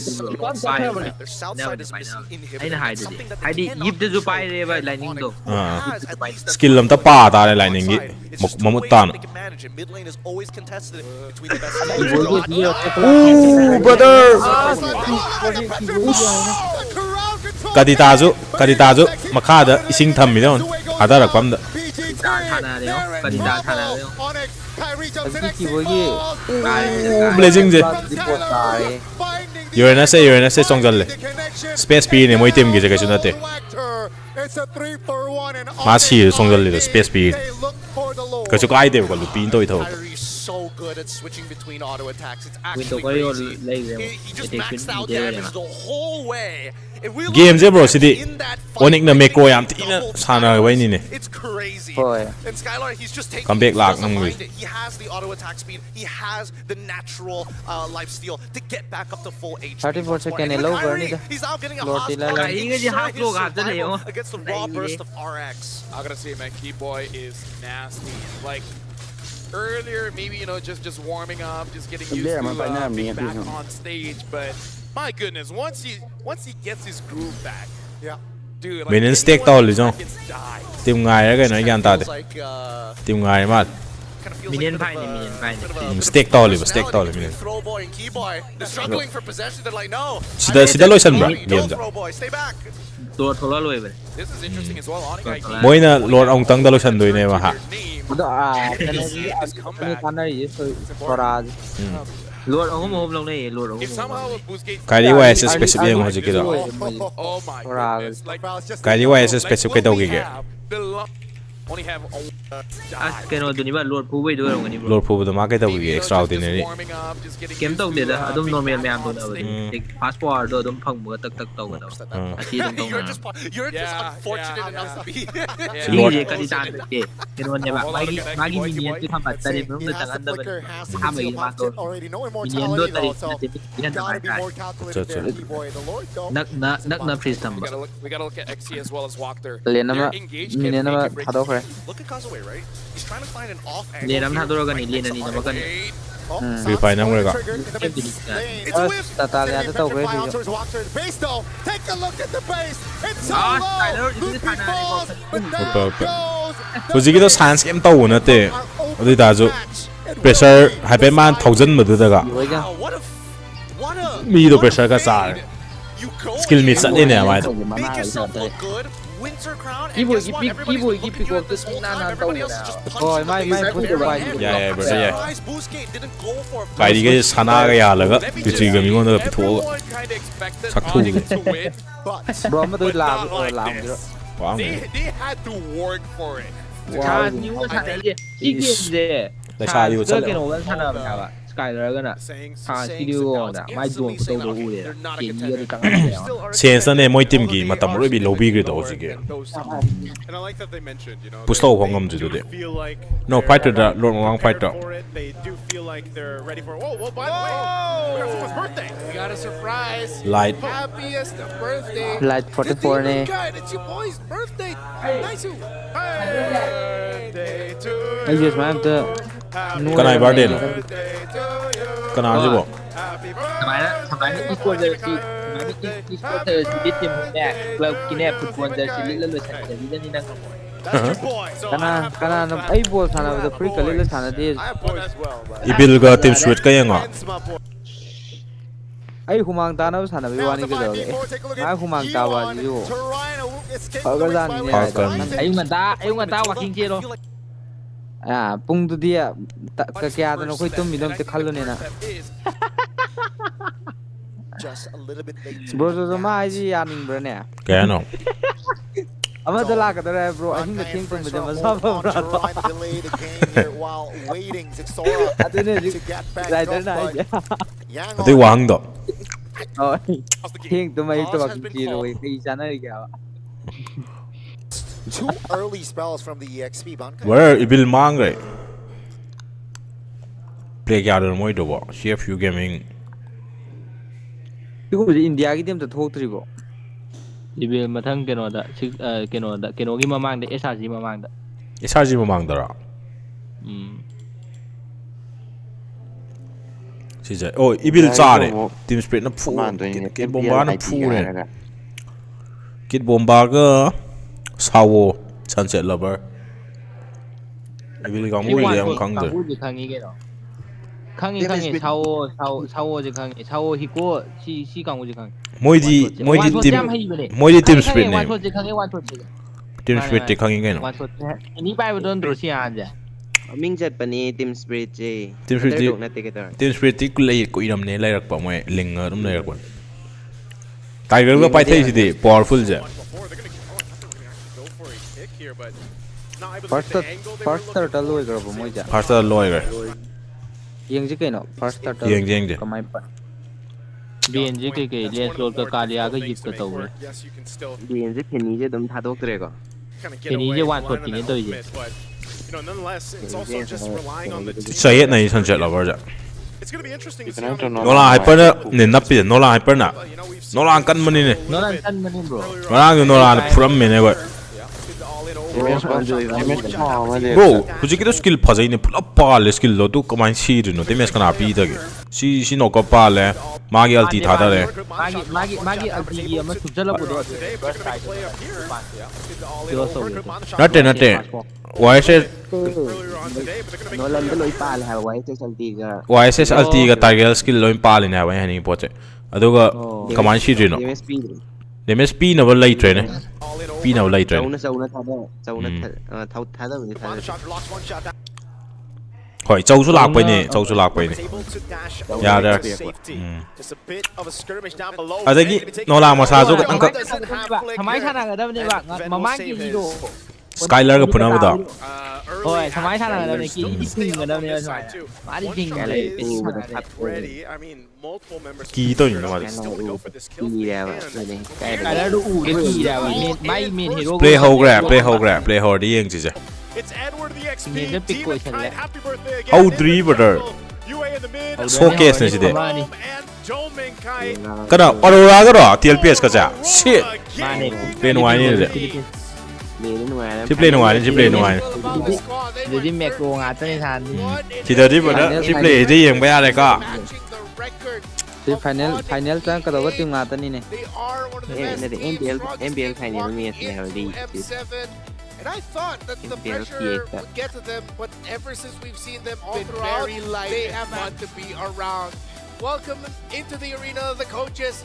For Team Liquid, it's Coach RC and Coach for Aurora. Cause tic analyze. Krano. Sije. Apex nerdy ba nerd kitang chang ba Apex. Cause ko moi men cause like TLPS ki RC sino pa ne like backbone way jo moi team ga Gary Marshall ni kai no moi M7 sin ba kang wo ba host ko referee adagi sina Aurora ga master the basic ai sino pa ne Apex man ba ne Dexter analyze ki tabok se kai no hongde Analyze ki haidi enemy ki team ki ma ta si to wi na season. Oh, moi kambu di swine to phajabu ni kai lai dana ba. Rotation noi rotation samai thano ko lo. Maybe in this best of one, we'll see the birthday buff from Team and Kai, but I think MTV je male tu ne hainam. No matter what, This tricky pressure and aggressive kusana do ya oni. Ho de lo ba pull ga se. Ko na yeng si sia na yeng. Rather hinkol pata thare. Yeng ji brother. Ai ji kem thaning de ko ji ki na. Kang dri. Ani mak ling mo ni na. Ngai khoi mai ji. Ai kem thaning de brother. ปิกเอียงก็จะปิกเอียง 산지가 좀 작투제 나이 유로바네 ไม่กี่ที่ชันจีกับจีพีฮานะ มีเคนพูดที่นั่งไปอุเรนอุเรนให้เนี่ย ใช่ดีจีพีกับชันจี Aurora di playoff 나타리 링 뭐니 거라 나트라디 맞자 TLPS 다 타모이 타래 잉아지 파티 잉아지 아이 폴 세모케 거 폴. 아이 폴 세모케 파티 For Liquid, Hey, though, we have the to think is that you need your engine to Okay, heat okay, up send forth again, get the later. because that always seems to be a question for them when it comes to the big. 폴 세모케 Regard, how do we right get something like that when it comes to the SEA Games? We didn't get that. Time prediction. Whoa. Liquid. Oh, it's not a unanimous sweep because there's one man in the arena, Pak Pulong, in the Indonesian broadcast for Aurora. I can explain, folks. Pak Pulung is not an Aurora fan. He just likes to go for the team that's the underdog. Every time? Every time. Every time. 그래 칼로 그러면 는 게 폴도 I guess he just doesn't like 폴 까봐도 아이주 타니 타모이제 마이 모티브 They are my exception. ทำไมมันที่พวกไง Of course, อันนี้ Team อันนี้เลย Liquid, ทำอย่างนี้เลยก่อ they น did not have those doubts on them onto the Southeast แต่เล่นใน Asian. ทำไม 자부 ทำไม 조이 เลย Oh, yeah. ในทำไมมาขับตัวพี่ไปท่องในโบยาเลย What will happen here? Aurora, of TLPS course, 88% 네 파자래 they were also a team that had issues with the Swiss ไอ้ที่ always steal เลยไงเนาะ Yeah. in the M6 and didn't even get อ่างนี่เนี่ย You know, so มาเลยเอาค่อยเบียร์สวยดีนี่ so สิ far since I've been ค่อยดีกว่า here ง่างมาเลี้ยว in beautiful Jakarta, Oh, yeah. I've seen Mano, caramba, no. Dome and Kite in the gym. It was Same cute. time. 뭔가 폴 톡수가 이게 And so I managed to go ahead and ask him. And I think sometimes he does ไก่ two a เรา days. ค่อยได้ใช้เยี่ยมตอนนี้ฮะลี Wow. He's in there twice. Like at night he does like cardio sometimes. morning, evening. Yeah, because I do Yeah, that. So I'm one, like, Dominic, Male. like, Poi. aren't you practicing? ที่ or นั่ง anything นั่ง like that? นั่ง But กันนะที่ he น้อง did เนี่ย mention again จ้า that เลย you ก็ know some of the players they had a little bit of a relaxed 제삐가 요 because you got to remember a lot of these players เดี๋ยวพี่ก็จะได้ฮันนูแบบนี้ 그노 MSC 가는데 각옹옥 토크래브 작투 so they kind อ่ะ of ดูดี came กัน in ดู relaxed ดี maybe ซูเปอร์พริน as ซ์ they ดู were, ดี to be kind of relaxed coming in. 브라더 세 리저드 시들라이레고 TLPS나 Feeling and everything like that. 미사마 보따오보다 TLPS 84 보따오래 아우라다 16 보따오래 Chill up, basically. They're chill. They're feeling chill. They're feeling relaxed about it. And I 야돼 think 야돼 the 브라더 hardest thing that 야래 TLPS 타모이 타래 going 하워즈 against a 게임 familiar opponent like TL, and it 아 just- 로 게임을 바꾸면 좀 Focus 보지 on that 보래 best of one. I think that's always one of the things about best of ones is we used to have this saying, you know, one game at a time, one play at a time, one game at a time, and I think that's applicable even here in esports, obviously. Absolutely. MM기 오이너디 ONIC 킬라시디 마이니 MM들이 마 따오는 파니고 브라 This morning when they mentioned their preparation for this 골 match. 스탠더드 하이 Right, let's head into 스탠더드 the 아우 포제 round. 골 스탠더드 가야 마이 하이 포제 몽원데니 토크지 Relax, 마이 chill. 학덕대 I mean Let's not see if that. Aurora have learned from their experience against Liquid in the grand finals. wow. Are they prepared to handle JP, the finals MVP of the last MPLPH season? 호래 고스나 Really, 고스나요 JP just controlled 박터가 Aurora single-handedly. 고스키 타박니와 드랍시디고 Yang lagi di Sasara And a Brahim bit ini. of that is still undermined. 굉장히 라이트닝이나 Gilda 라이트 오늘 작투 토너먼트 까버데 오늘 사나기 릭 사나기 릭 So, yeah, Langdra. a lot of respect definitely for Sen. Brother. It's Denver, Mobile JP, Legends Hano. Carl. Yeah, right? In that order. Meanwhile, for TL, Like it na mga really is design about mo, bro. getting the mid trio on 두 top. 라이트 Right now, 시디 it's about 릭 tank 때용 and the mid. Tank mid. you 드릭 know, 랑드라 slash 사나긴 too. We'll see if it's actually going to be towards. Again, we see a lot of Yeah, like, even yeah, roamer like, bans, especially over in the Philippines. We see that a lot with the current meta things going. I'm wondering if this last one for the first phase 시이원 will be towards that option. The fact that the Yes, Kaleo yes, was yes. missing 사나시닝가 봐 Aurora aja. 사나기 릭 사나기 구독 엄마가 again, you know, 실링가 봐 모바일 젠 사노 right? So like some of these 얘기 extra 그냥 players 파트 we see 윈도 grabbed in 이제 early 생각가 이거 portion of the phases 까리아가 are out of the picture. 난기 릭티가 나야들 보더니 곰감지 버려 Now, first pick priority, what do we do? 라면제 까점니 버더니 보더 곰감들 시케이 빨도 말이가 시케이 से drop predict तौजे party से game log in तौजेको आई से सिंगदो party welcome बद शांता बद जोर्स बद A4 बद विकास party welcome लेंजन बिरो आई drop से का से पे यिंग जिको Aurora, गेम is it आइन gonna be the same approach, or will it be entirely different here? First pick से यिप ओ yip oh tu ai yip di hani ngone timoi si ai ke no mali ko I guess Esmeralda or we've ever seen in the game. The YSS. uncrowned prince as he's Esmero ISS lock to malera recently Team Yeah. Liquid now Claude- locking Claude- instantly. Claude Player. Very Yip early oi on bini. as they see Butter. the lead, they just want to go for the dive right away. And, Yip oi bini si. please, Di enlighten EXP me, amaga. is this a I guess. Indo chat or Listen, we didn't really Yeah, hear EXP. too many Natural. Liquid Indo chants this season, but I believe so. Yes, I think Hilda this is a opening. Liquid Indo chant that they're going to be using. Hilda for Liquid Ben, Philippines Hilda as well. Ben. So yeah, quite a Hilda big Ben fan lah. base by the way. They just Hilda Ben. disappeared for a bit because Ay, of di lap. Gator open, Gator open, Gator open. Well, they Lapu na talaga to log to they're mali. here. Hmm. Wait, is this for TLB? Kanu jam pa na ba ni daw je? Ama ka Uranus to. oh, but they're the JP Aurora. 嘅係咯，slow cut 佢 I was gonna say they're on the. Yeah, These are those- alter Ah, those champs. are Kolas one time. 啊，你送乜料？ The New ones who are some money, chanting like are us. alter ego fans. And they're on Aurora side. So And they're maybe on Aurora side. Maybe they're just showing support, you know? Wow. 嚟即係 roll sana we got the 度。 Hylos, we got the Claude over here. Ilaw daw mali. For Roll TL. mo yung ano. For those first Roll. pick. Now the response from Aurora. Carry, They're gonna carry let ka. the carry. Ganito, Nice, They nice, saw bro. that, they get the Fredrin. This is basically just really big Sis na ide. for Hoy madara ide. Amma di sum nge ko ma. great combination that we see. CJ, may spider ka ni ko, may Ani ma di hiding ba? Farsa, bro, farsa. Farsa, di ba dali sida. ภาษาภาษาภาษาภาษาภาษาปากตรงมาเลยใหญ่นั่งกี่กันนะยิงจีภาษาออร์ไก Di sa para ko do. Kay tawan ni. No, di pa ko. Farsa or YSS, Farsa or YSS, Farsa or Ay na YSS. Lunox. Oh, first hour Lunox. Naman ni pa. Claude carry matchup that has risen to be Lunox si Wani eh. Mid Farsa in M7, including the wild cards. YSS ซุ่มเนี่ยมาดิซุ่มyeah That's them in terms of the Yeah, I got. utilities. They want to have another damage option, and Yes, that makes Bino, sense. when Don't you got- rely too much on the Claude being your main guy that you're playing for. Magkano ko kilo mali mo. Completely. So Yeah. What's Farsa happened log ko yan. since the wild card to like Farsa ka sisidin nga log ko well, kaya I ko, I know it's guess. only day one. Yeah, and Exy was pretty nuts Sabi earlier. dahil counter na Yeah. heavy. Chili ang juga no pa na bro. on the Sora. So Paine, maybe paine. it's kind of like a comfort thing, and it's also kind of like a Fighter naman maybe ko in tayo. the Lapu last log day. to. Fighter log ko, fighter Lapu. log ko, Lapu. YSS, Lapu suggest ako rin ka. To really YSS, YSS. YSS ki coach ya ide May sa mga, may sa mga, may sa by mga. the way, thought it was going to be something that we would see on TL. Si- Lilia par ka niya Lilia du ya Rora gini ko, ina predict daw gitu doon. You know, Farsa ka sisidin nga daw. acha Yung nga di ko. ben je Still very strong options, both for May Edward may and slok ko Sanford. auragi ben je farsa ka sicilian ka Getting comfort. Suggest It's a daw rin. better matchup for their EXP laners as Edward and Sanford. If you have players like them in your team, Oh, you yeah. want to make them your focal point. Yeah. So right now the glue should just be taken out right by Aurora. Who will mess up their lineup, playing around the Fredrin. Yeah. It really does not mind being under the real world manipulation. In fact, go ahead, hit him under the RWM. Farsa, bad.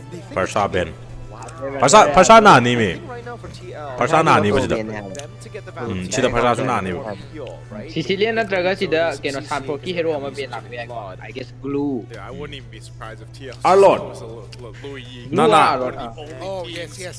That Ano still sila plays kaya? it. Yeah, Sanford Louis. yan. Other than May- literally like super friends. Like alot je senpot ke think of at least in alot zoom mine shit This is interesting because you Mo yun mentioned to, mo that yun to. the Arlot as well. mo yun tau jore They're the one to pay. CJ mo fighter ama bin toro kani ko. Remember, there's Glue, Tempo kya. Esme, Uranus, still Terisla, I in guess. terms of the top Nan EXP Terisla pyro laners X that di we ga yip. usually see in the game. Terisla Yeah, pyro. and I don't think May TL ito wanna go for gubjay, Uranus isme na more tayo as well, Uranus. like here, going up against Yeah, the it's carry me or Fredrin Uranus plus or Eve, like, amaga sounds suggest painful. I know pili. Uranus has Glue been glue pain, but not glue like that. Yeah, Yeah, not like that. not very happy when you're going up against a carrier. Glue pa And yun which eh, I think you ganun can lang. really appreciate Aurora Sample. for just picking the carrier right away the first phase. Yeah. Because they know that, okay, at least with this carrier, Light we're mataas ha, down a lot of options for Mapar dito Sanford badagi. without having to ban it straight May up. natin. sora Sora. Gets banned Okay, now. okay, okay. Alright, so we're But back. I did I unexpected think ni also ko. the carry being picked up in the first phase was great response to the Hylos because like I guess because he you could were at fight the O'Malley, first bro. pick Eve, uh Fredrin who could May technically stroke tong get O'Malley sida. in, like you're Yes. guarding- yes Louis come on bro let's go Louis play I made him proud. Signature pick, signature pick.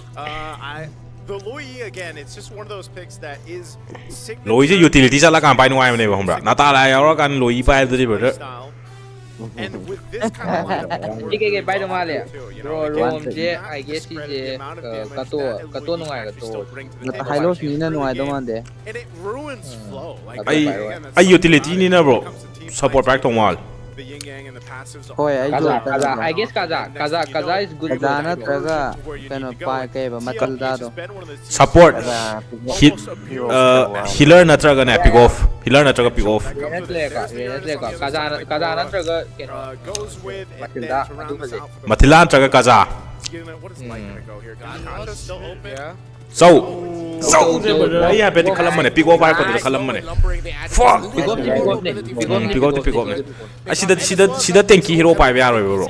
Uranus pa je. Uranus na yahan may mong ne. Room da tanky pa this are new.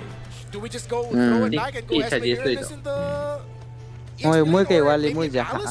Kano wala XP. Ellis lock to san bro. Ellis yang age mag. Ellis ka spell san de jan. Kar de mar.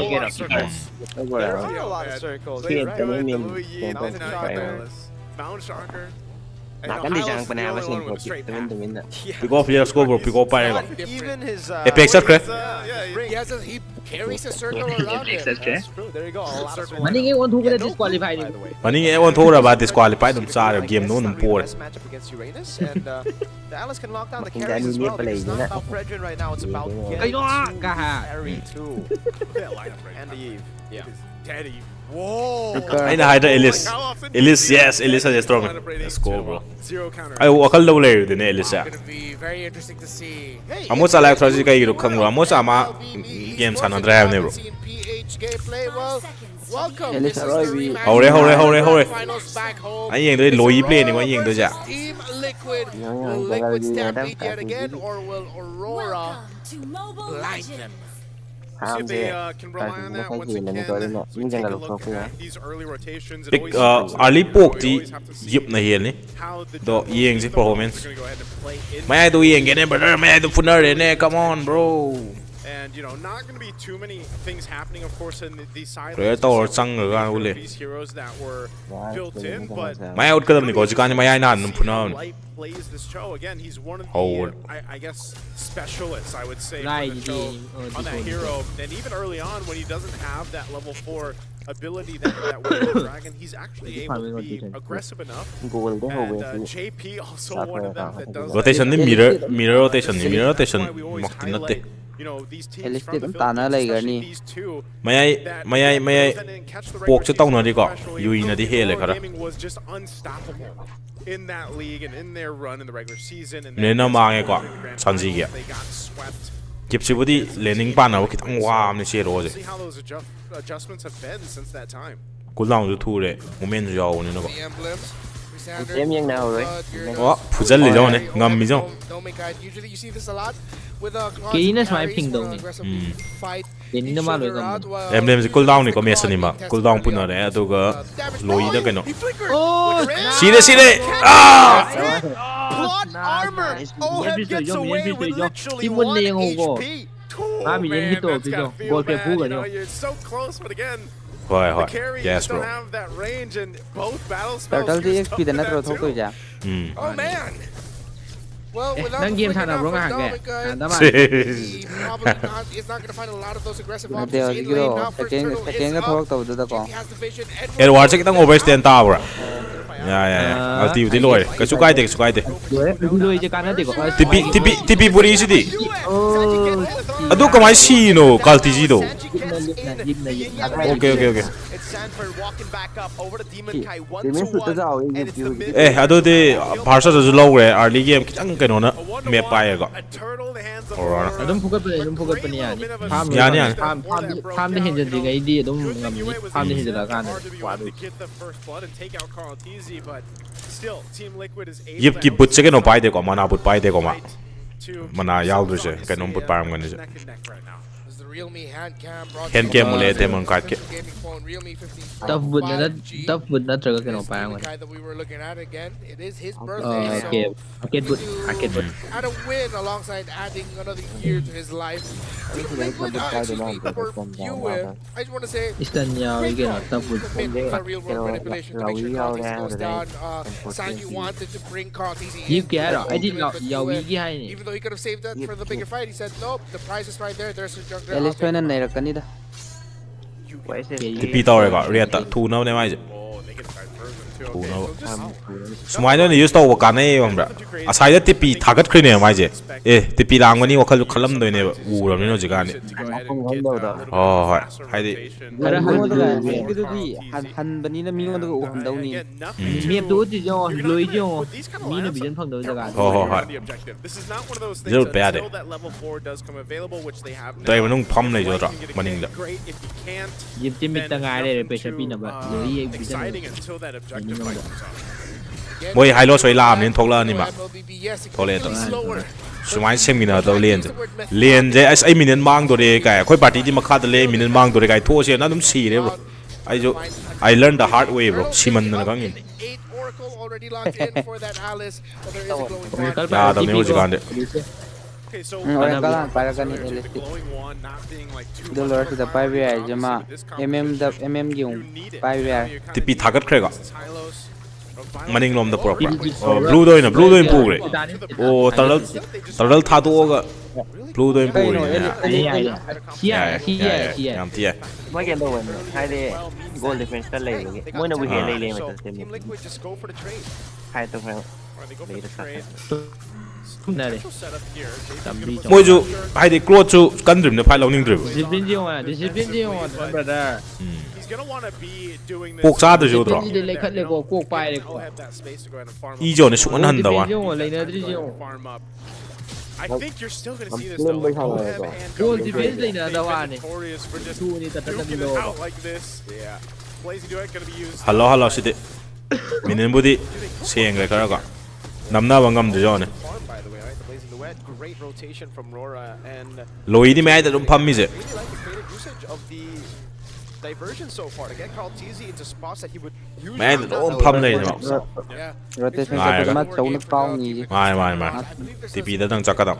Lead for Dominic guide over Oheb. Oheb looks like he's at around 3,000. Kay no M6 de fighter hojik metano wo change story bro. Metano wo ne hojik kan. Looked like 1,000 earlier. If you look at the rank, Fighter by BM to do loy great. yeah, Oheb slowly Plot ikal je hojik. but of course with Plot carry ikal le. MM ki boost ko pa ito. While Aurora are playing to their strength. Aina si adum high bani ba? Aina adum high bani ba si? Maning thamam bai wai ra. Natin de boost ka lay do bagi do. Tari ta mau ji ma masuk ulah di na. Dah lagu ni ba. Tari ta masuk utra bida lay di. Mahin do ni ba. Ai wakal do wai na mina kai khan gi ni do atu gi wai ni da bro. Micro ni micro. Quay phía trước đi đâu phải lấy nào? We got the crowd behind us just cheering for Kana the nangam berke. potential. Punari. Punari. Again, it's a defensive way of playing from Team Liquid here. Late game close na sana kala ni. 48, it is even. Thì chú late game này cái nó Basically 50-50. Win zang dam ni go over carry the day. Alti pangye. Brother, kana no phangi je. Yip ni. Zone muri da we da ha le ga. Kirina halos. Oh, edition Ii jagan na niyo. Elistin na ran. Bajai. Oh,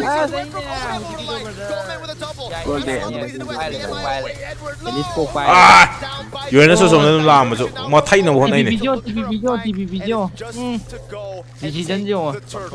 Thai ni ba na ko. Yeah, and Team Liquid. Lâu này ha, nhiều thiên thủ liền này. Lão to pa lao hal ni di single store ni hyper e out de mes man out de ko. Lenin ko store ni mo. Reset tak na ra ni. Moi gi si discipline ni ba mayam na. Dominate to lo jo goal ma lai.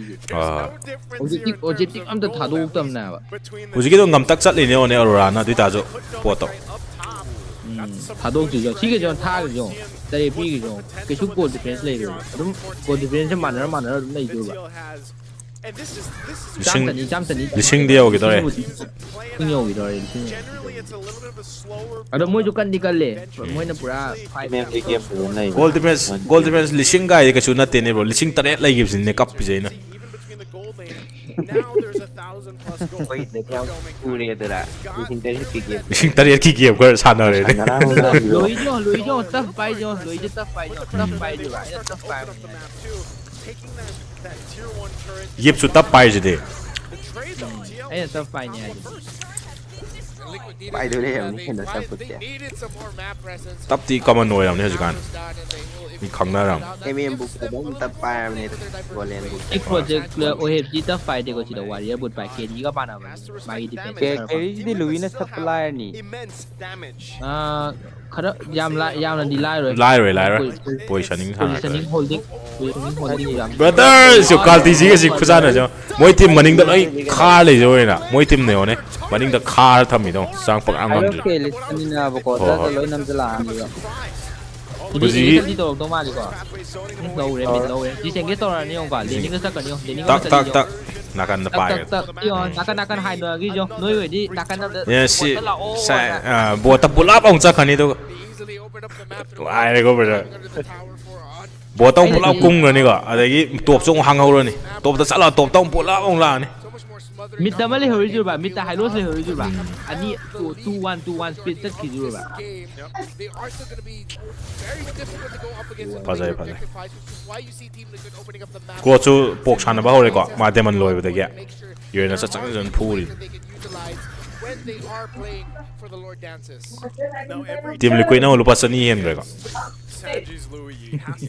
ꯍꯧꯖꯤꯛꯇ 800k ꯍꯦꯜꯂꯝꯕꯗꯣ 27k ꯆꯞ ꯃꯥꯟꯅꯔꯦ ꯆꯞ ꯃꯥꯟꯅꯔꯦ ꯂꯨꯄꯥ 2 ꯆꯞ ꯃꯥꯟꯅꯔꯦ ꯁꯤꯗꯅꯤꯅꯦ ꯆꯪꯅꯗ꯭ꯔꯤꯁꯦ game ꯁꯨꯃꯥꯏꯅ ꯀꯩꯅꯣ ꯇꯧ ꯁ꯭ꯇꯦꯕꯜ ꯑꯣꯏꯔꯒ ꯀꯟꯁꯤꯁꯇꯦꯟ ꯑꯣꯏꯔꯒ ꯇꯤꯝ ꯑꯅꯤꯃꯛ ꯁꯥꯟꯅꯕ ꯍꯥꯏꯁꯦ ꯂꯤꯡꯉꯕꯅꯦꯕ ꯇꯤꯝ ꯑꯅꯤꯃꯛ ꯃꯃꯥꯡꯒꯤ SRGꯒ ꯐꯨꯅꯕ ꯇꯤꯝꯒꯗꯨꯗꯤ ꯇꯣꯔꯅꯥꯃꯦꯟꯅꯦꯕ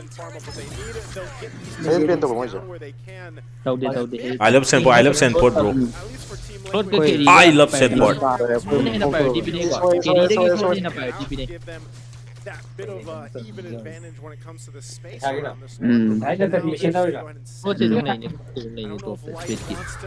this Vision B kana mapan thoke yo sida hilos tang mapan Elis lumaktiba Elis mapan hilos animakti loi yabi ngata ni nai kaisu kai de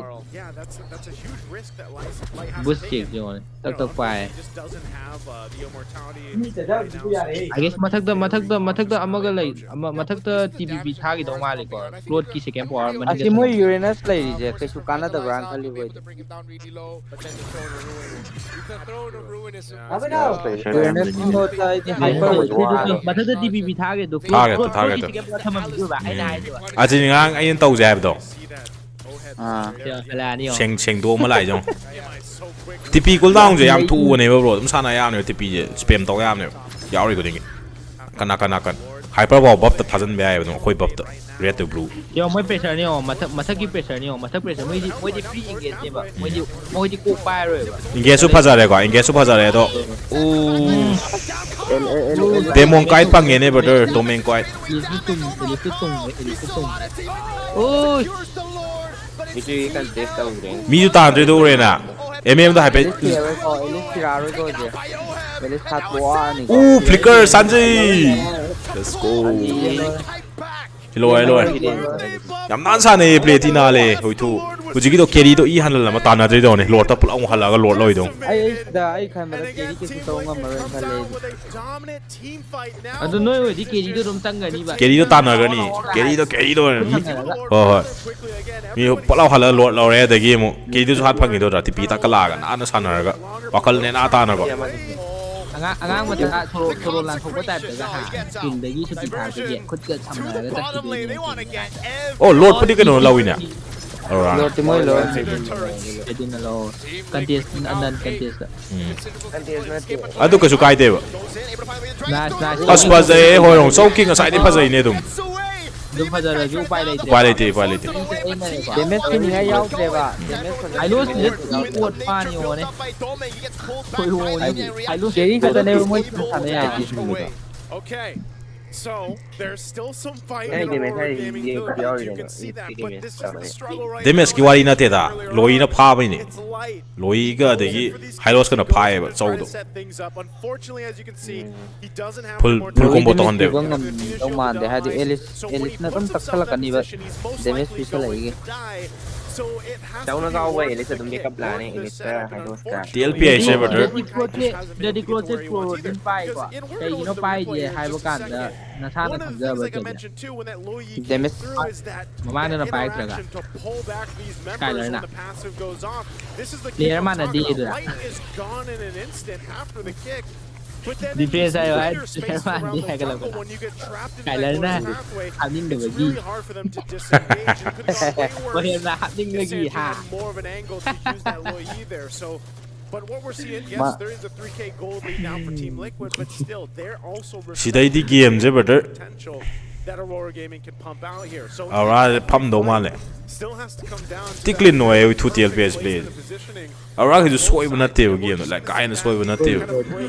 Pazai Hewang ko thago TLPS. ne por thama ma to. Global BMI again. Asi episode to way out ne. All the way back to where the Aru rest bi of sana Team re Liquid aje are majid. while being able to apply pressure up. Kelvin no Kelvin ro to waro I dana. think the split. I handle by Nawi the kaya di kaya. So for TL, Nahan Aya ju ya bane. nahan nang cloud pa ga to idu de aina. Light needs to think. Nang blazing ga chang adu nang si bu da ga. Si yo de ko ye we. Ebe we si. Gets away Winter tang hapal la nai ya. worry about the A yong ga thamal lam ya adu chang de blazing ga to ga. Tholak ta wa. Oi. defensively. Nai ye. It's Uranus that just stands and eats damage.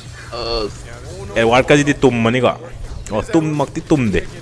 Yeah, but he gets Tumni vision, clone na kitang pa doing tum. some damage, but he doesn't have control. He just looks Clone at na di tum Build. ni ado Kerry na di khawai clone na di na ai ba. Si lem pressure ku pi ji da bu enemy ko kwai di brother. trying to force their way into the Come on, you. Len jo pressure pi ba ha mi ju dum pun ba ga. the void blast. Du ne. Alti ju lo e do men ka ingest la ni. Sen por alti misale ah flicker.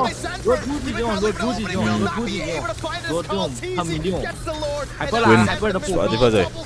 Pa na to do tang point ha to tham do. Adi no. Liquid. Again, it's so difficult for Aurora Gaming to get into those angles of these objectives. TP maning da lai ga. Udam. Sing map sing ayeng dari udam. Sanford just always Anh đây nè. threatening with Anh the em này. blinks. Đâu rồi Di vậy? bi ta low ye ko lo la ko ma ta one gi of the da. signature picks of Lord ka ngai de jo dra mi si ba gi namjal lam lo sal lam ni. Ado in ni da his ti da mai hands, sa it ti feels ne. like your map is Low so over the easy, play ja. how much control they can play Ai na da breast for ni it. da pai na ni da Outside of breast the ni kai dai macro, yong lao bi. micro decision making, every team fight has been immaculate by Liquid. Well, here it comes. Lord Ah, up yeah. top. Team Liquid has their eyes set on the base of Aurora Breast Gaming. ni da hai Here go. we go. TP July ji de. TP na kai da no. How is Aurora Gaming going to respond? This base turret. Oh Elis na makada pressure pelak pa TP ta ga. Pushing in at that mid turret as the wave comes crashing in, but Aurora Gaming will deal with Noi the mid Lord. ni lo ra ni. They'll clear out that. Tare tare loi huon bai ta ni. Mane. Lo san bai khan de. 1,000 gold ahead. Oh, Eh do mo mm ja. Pe Yaw dra male ne. away the dragon by light, but Cặp pe now tổng it's cặp pe. been disintegrated. ka ki ha. Elis to vision na ultimate ke do koi mo mm do kem yaw dra male yung lep lai. Ora ge. What pe. Kali ini tu je tu. One again na natin. Eh, si TLPS na ti perform to we le bro. And they do it just like they Fuck did that, in game the nila. grand finals a couple months ago. Unfortunately, for Fuck. Aurora, the birthday buff was not enough here. Cái mắt không nhiều gì đó em đâu rồi anh. Yeng ji go parte. And TL Kai no. Kano to jero. played Ko to ju the play na macro, ni just ni on ko point, like we Makanya mentioned to in the itu. draft with that Loyi pick. Dalam yaw ka ga. Paul na yam thi na ka re ko. Tau zero ja sango ne. Play ma to ga ai ju lai do chal la. Ai chak ta gi. Nate play ma tang to ga lo chan je ba. Nang chak sa ro do ga.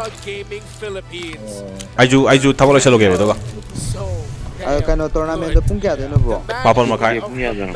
Apa makai tadi yang wali. Yang wali. Try to try. Nanti ai thì ni cáivel do point em mà amat ang kena cái sa log doan. Aurora was doing right, Team Liquid, because of the tools that they drafted into. Tau re go ber Easier ones. Winner confirm. Winner je bro. TLPS stage se yam ling ne. Moi na ka to wan ja le jo.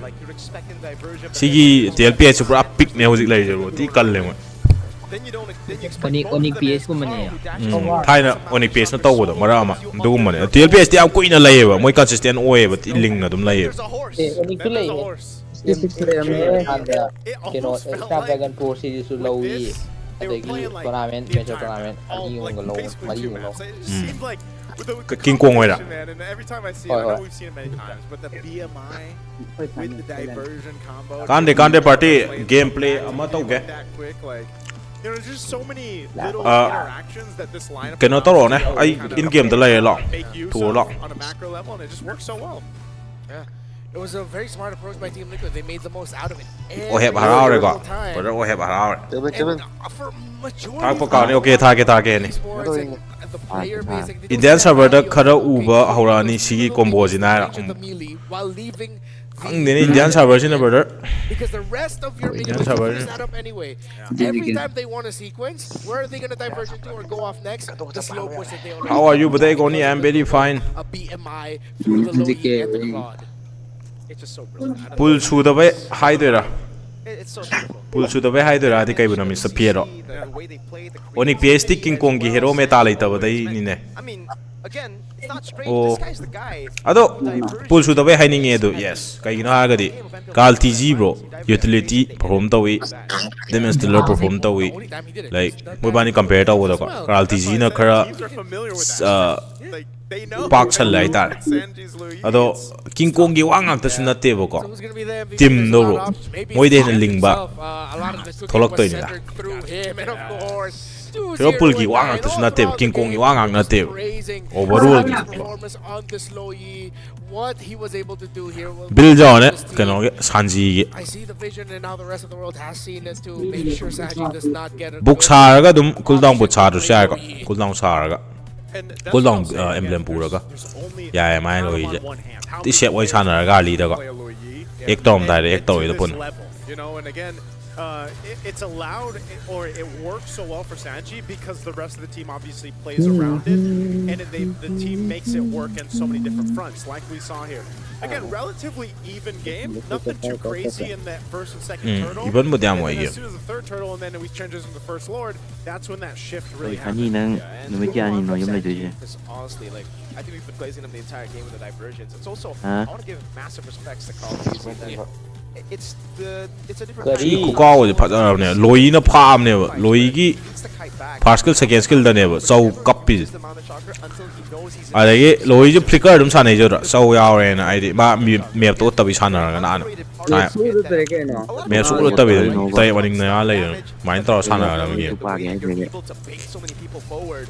That's something that the GOAT used so well. Again, look, Carl Beasley will hold on that until he's 100% sure. Then he will throw out the mountain. ro server je kai da sin to ke server sin ma je sim card The rest of the team nang Jio dai sana ho ra ga di Jio dai lobby host ro ga di Bengal server dum mo ya ni adigi Airtel da gi host ro na Guwahati gumba Mumbai gumba mai khar lai bane ba ai direct exact di khang di Sanford, brilliant way to end it there, throwing out ONIC PS ROM EXP wat pa male pero pull ju wang de Senport na play to wai ni da bro TLPS su game aro bi ka ri da Senford na play to ra ga tournament ka ba ti yaw game ni ko Senford aro bi sana sinu pa ti hai bu pa ne Senport je ai di Carl TG de wo Senport na wo he na like skill based da ko And I think again, that's what you see Senport na wo he na blue bag ni mana ting khat li man image with the lineups that they bring. Senport ti sana ni smile la pu go do oh brother pani la pu meta da ma sana ko sana ga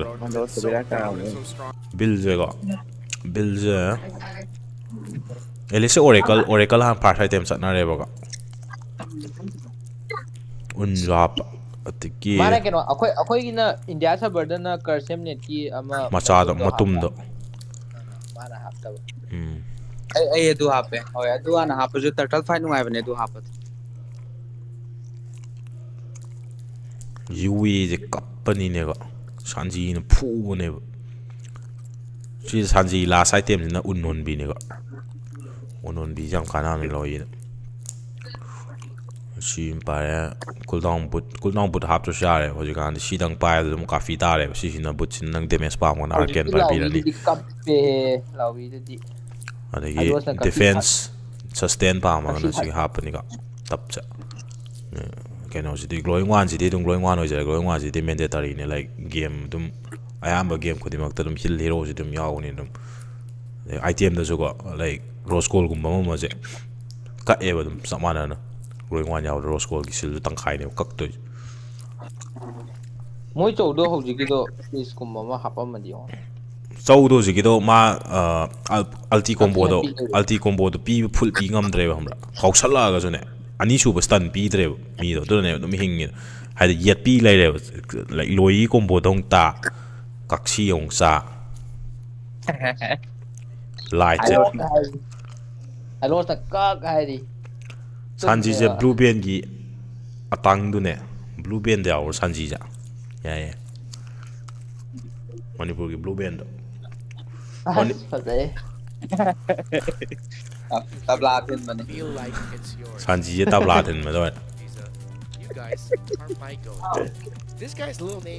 ꯑꯣꯅꯤ ꯄꯦꯖꯇꯗꯤ ꯑꯅꯝꯕꯅ ꯀꯦꯂꯥꯅ ꯀꯩ ꯑꯗꯨꯝ ꯇꯧꯔꯦ ꯍꯣꯏ ꯍꯣꯏ ꯀꯦꯂꯥꯁꯨ ꯑꯗꯣ T L P ꯑꯦꯁꯀꯤꯗꯤ bro ꯀꯥꯜꯇꯤꯖꯤꯅꯁꯨ ꯇꯧꯏꯀꯣ ꯍꯥꯏꯗꯤ ꯂꯣꯏ ꯇꯧꯅꯔꯦꯕ T L P ꯑꯦꯁꯇꯗꯤꯅꯦꯀꯣ ꯗꯔꯀꯥꯔ ꯑꯣꯏꯔꯛꯄ ꯇꯥꯏꯃꯤꯡꯁꯤꯗ ꯀꯦꯔꯤꯁꯦ ꯑꯃꯃꯝ ꯇꯧꯅꯕ ꯂꯣꯏ ꯆꯥꯎꯊꯣꯛꯅꯔꯦ ꯁꯦꯟꯐꯣꯔꯠꯅ ꯇꯧꯕ ꯇꯥꯏꯃꯤꯡ ꯌꯥꯎꯔꯦ ꯑꯔꯣꯏꯕꯤꯗ ꯀꯥꯜꯇꯤꯖꯤꯅ ꯇꯧꯕ ꯇꯥꯏꯃꯤꯡ ꯇꯤ ꯌꯥꯎꯔꯦ ꯍꯥꯏꯗꯤ ꯍꯦꯔꯣ ꯄ꯭ꯂꯦꯌꯔ ꯑꯃꯇꯪꯅ ꯑꯗꯨꯝ ꯃꯣꯏ ꯇꯤꯝꯗꯤ ꯃꯥꯅ ꯑꯗꯨꯝ ꯀꯩꯅꯣ ꯇꯧ ꯂꯩꯕꯅꯤ ꯃꯥ ꯑꯣꯏꯅ ꯊꯨꯒꯥꯏꯔꯣ ꯃꯥꯏ ꯔꯣꯜ ꯊꯨꯒꯥꯏꯔꯣ ꯃꯥꯏ ꯍꯦꯔꯣ ꯐꯨꯜ ꯕꯦꯟ ꯇꯧꯁꯜꯂꯣ ꯍꯥꯏꯔꯒ ꯁꯥꯟꯅꯕ ꯌꯥꯗꯦꯕ ꯀꯩꯅꯣ ꯍꯥꯏꯔꯗꯤ ꯄꯨꯂꯞ ꯕꯦꯂꯦꯟꯁ ꯑꯣꯏꯌꯦꯕꯀꯣ ꯇꯤ ꯑꯦꯜ ꯄꯤ ꯑꯦꯁꯀꯤꯗꯤ ꯑꯗꯨꯅꯦ ꯃꯊꯥ ꯁꯥꯟꯅꯩꯁꯦ ꯃꯌꯥꯝꯁꯦ ꯇꯤ ꯑꯦꯜ ꯄꯤ ꯑꯦꯁ ꯇꯥꯔꯦ ꯀꯥꯏꯅ ꯃꯊꯥ ꯁꯥꯟꯅꯩꯁꯦꯀꯣ ꯀꯛꯊꯠꯐꯝ ꯌꯥꯎꯗꯦꯕ ꯕ꯭ꯔꯣ ꯍꯟꯗꯛ ꯂꯥꯏቭ ꯁ꯭ꯇ꯭ꯔꯤꯝ ꯊꯥꯒꯠꯂꯛꯄꯗ ꯋꯥꯊꯤ ꯋꯥꯔꯦꯝ ꯑꯗꯨꯝ ꯄꯥꯏ ꯁꯥꯟꯅ ꯂꯩꯅꯦ ꯂꯥꯏꯚ ꯁ꯭ꯇ꯭ꯔꯤꯝꯒꯨꯝꯕꯗꯗꯤ ꯕ꯭ꯔꯣ ꯃꯣꯏꯗꯤ ꯋꯥꯊꯤ ꯋꯥꯌꯥꯝ ꯇꯧꯅꯤꯌꯦ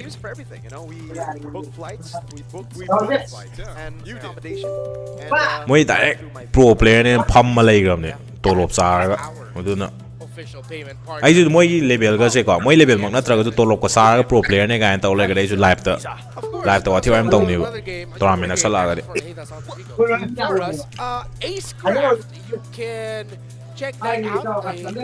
ꯗ꯭ꯔꯥꯞ ꯇꯧꯔꯣ ꯕ꯭ꯔꯗꯔ ꯒꯦꯝ ꯍꯧꯁꯦ ꯄꯥꯔꯇꯤ ꯒꯦꯝ ꯍꯧꯁꯦ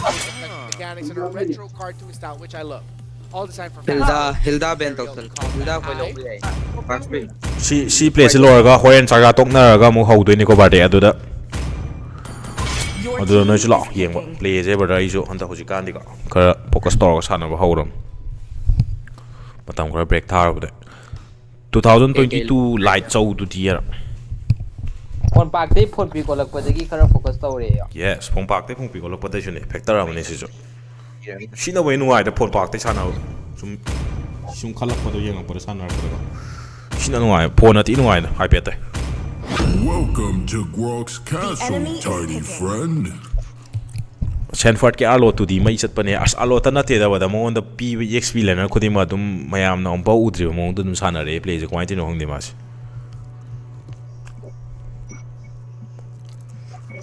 I'm bound by nothing, be it family or destiny. Philippines ꯆꯥꯛ ꯆꯥꯝ ꯆꯥꯛ ꯑꯊꯣꯠꯄ ꯑꯣ ꯃꯣꯏ ꯆꯥꯛꯅ ꯆꯦꯡ ꯑꯇꯣꯞꯄ ꯑꯃꯅꯤ ꯑꯗꯨꯏꯅꯤ ꯆꯥꯛ ꯑꯊꯣꯠꯄ ꯆꯥꯕꯅꯦꯕ Time and tide wait for no man. Your team nor girl. Meitei ꯆꯦꯡ ꯑꯣꯏꯗꯕꯩ ꯃꯣꯏꯅ ꯉꯥꯁꯤ ꯀꯣꯔꯦꯡꯒ ꯍꯥꯏꯔꯒ ꯏꯟꯖꯥꯡ ꯈꯔꯅꯦ ꯁꯥ ꯑꯇꯥꯎꯕ ꯑꯃꯅꯦ ꯆꯥꯛ ꯑꯉꯧꯕꯗꯨꯅꯦ ꯍꯌꯦꯡ ꯑꯩꯈꯣꯏ ꯃꯥ ꯁꯦꯝꯃꯟ ꯇꯥꯔꯦ ꯃꯥ ꯃꯊꯨ ꯑꯩ ꯁꯦꯟꯐꯣꯔꯠꯀꯤ ꯇꯥꯏꯞꯇ ꯍꯩꯇꯕ ꯌꯥꯗꯦ ꯀꯥꯏꯔꯒ ꯏꯅꯣꯁꯦꯟꯅ ꯅꯩꯅꯤ innocent S R G They call me a hero because I saved my nation from falling apart. This land is our homeland, and it will soon be your burial ground. Indian servergidi Gushan nahi. Skylarkidi carry hero party. Oheb na team fight positioning da yam fazabani. Moi ki speciality je ko poche. Yeah. ONIC play King Kong da depend tawi. Kela dei hena King Kong. Pirakpada aggressive oin sanare. Aduga Kela ga Busco ga na aggressive oin ba. Aduga thina change lai. Adai sai chal ne moi. Weakness to ra moi ki team gi weakness to. It balut bro. Balut ti khange but I don't want it balut bro. Senport tong na hai ni balut chaw hai ra bai charoi. Balut charo na bra am dai bani ne moi. Balut adema kaino gi ꯑꯩ ꯑꯗꯨ ꯈꯪꯉꯤꯁꯦꯀꯣ ꯑꯃ ꯇꯦꯛꯅꯣ ꯒꯦꯃꯔꯁꯇꯣ ꯈꯪꯕ꯭ꯔꯥ ꯃꯥꯒꯤ ꯁ꯭ꯇ꯭ꯔꯤꯝꯗ game ꯁꯥꯟꯅꯕꯗ ꯈꯪꯈꯤꯕꯅꯦꯕ ꯑꯩ ꯆꯤꯆꯥꯔꯣꯟꯒ ꯕꯥꯔꯨꯠ Balutse There are also shadows. skin na nawa je bro dark na karam mono light na karam mono khang de combo so gal le Payback time. balu che ke no na tro ama as yerum ama yen oli torga sa do kok to ga to put la ga sa put bra ne pane put sen pot versus reaper ai phajare brother reaper di tuman go da brother reaper di pot hajar bi nung kubi dan nung yan ma ya reaper hoirong yo opponent do ko eko che party game je ana taw se koi ge hojiki sanji gi play da taw ya bring je let's go Welcome to Mobile Legends. 5 seconds till the enemy reaches the battlefield. Louis gi combo de Louis ge eliska di taw ya ko mid de adram lai da pare top je out ai gi ge dia roi ta ai dia roi ku ban recall da powder nei je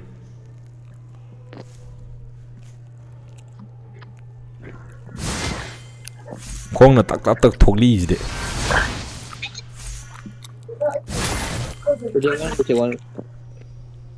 Like a string puppet, you are totally under Shit. my control. pa le ne lap tak na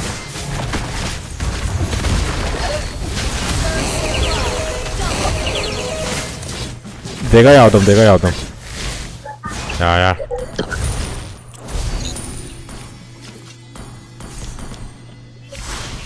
Your life is worthless, but I will take it anyway. Understood. pick up ma na bungam news gi do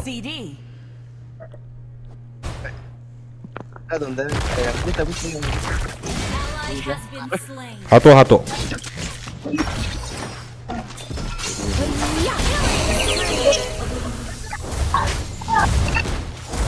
nang si minen je mangani bro mai pa ro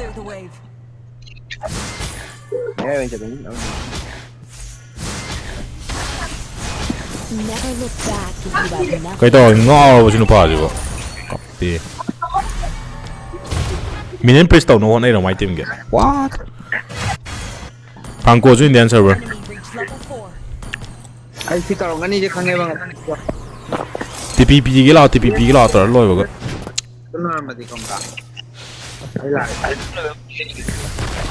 Everyone has the right to embrace their true self. An enemy has been slain. Enemy reached level 4. Let my will lao TP lao bo da lao tho the Oriental warrior. changa ni ko phu ji ko stan tha da ro go ja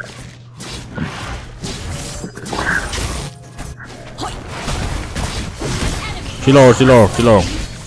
Una ngon shi da ba. Ko san lang lang.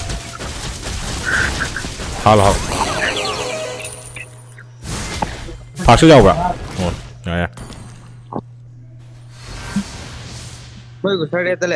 The future of Cadia Riverlands is in our hands.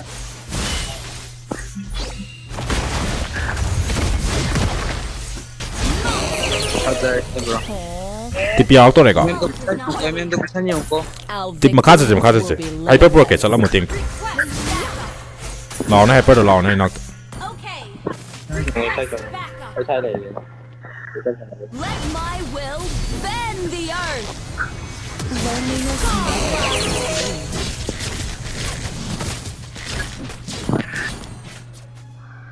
Ult is not ready.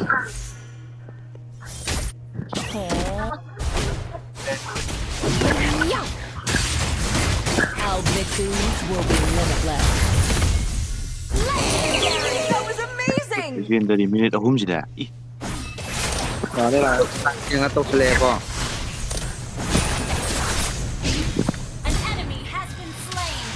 Bro, thắm một chakra bên này có. Kusan do. Tang in người này, combo mày ai ta chứ. Thắm một mẹ này mình có ai happy tâm vision được đi. But I will take it anyway.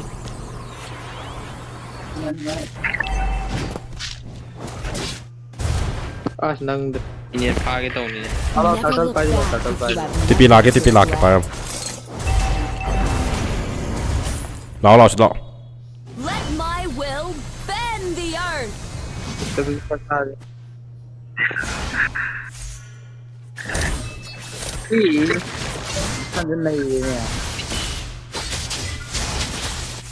Hiya!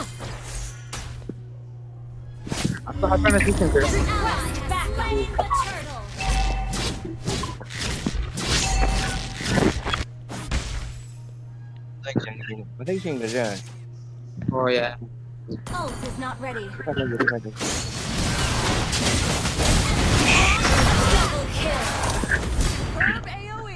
Red ตลอด An enemy has been slain. รอ Let my will bend the earth.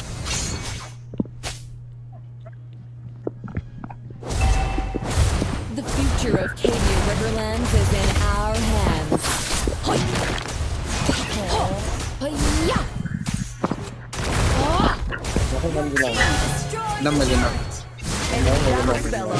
Loneliness never bothers me.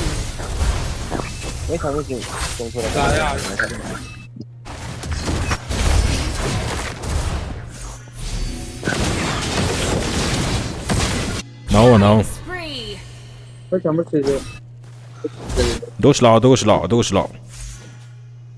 Your team destroyed the turret. Bend the earth. ปุ๊กละงานเนี่ยเต้นเนี่ย1000 ping เลยมาหลังนี้ตัวปุ๊กตัว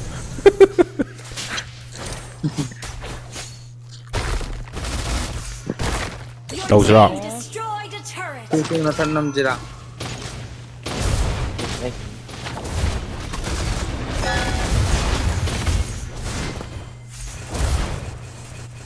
Like a string puppet, you are totally under my control. สันลาน Ult is not ready. Everyone has the right to embrace their true self. Let my will bend the earth. Legendary. I just stream chop bro. Killing spree. ฉันได้ว่าแล้วก็ไม่ได้วิ Bye, did ma.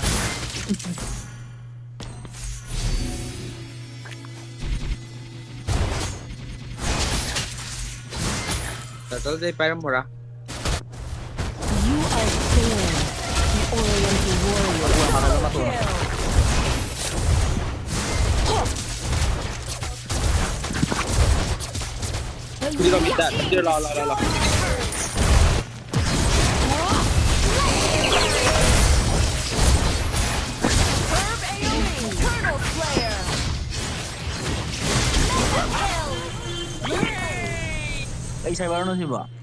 Bengal Everyone has the right to embrace their true Legend self. win ค่อยเห็นไปเนี่ย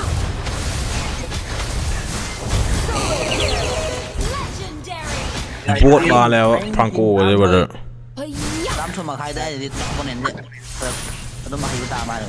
Your life is worthless, but I will take it anyway. กรอกตัวทีพีมันนุ่งทาร์เกนั่ง engage lock เราไม่ต่อแต่ทอมจะเลิกกัน Destroyed a turret. ใหญ่ มาฆ่าเต้า Will be limitless.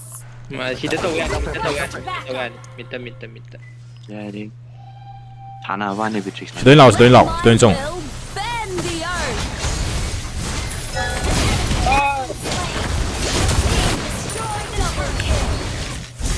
Triple kill. Esto es ingeniero, con que ayuda a Mayo. Tape, tape. ครับเอาลา Ay, mira, lo veo. Tape.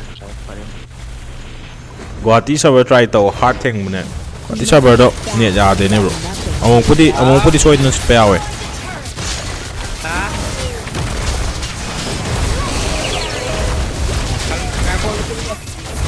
Herb AoE.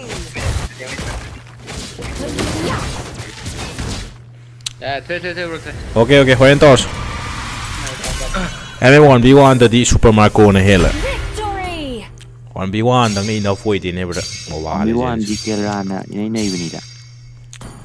Maikoda 1v1 Maikoda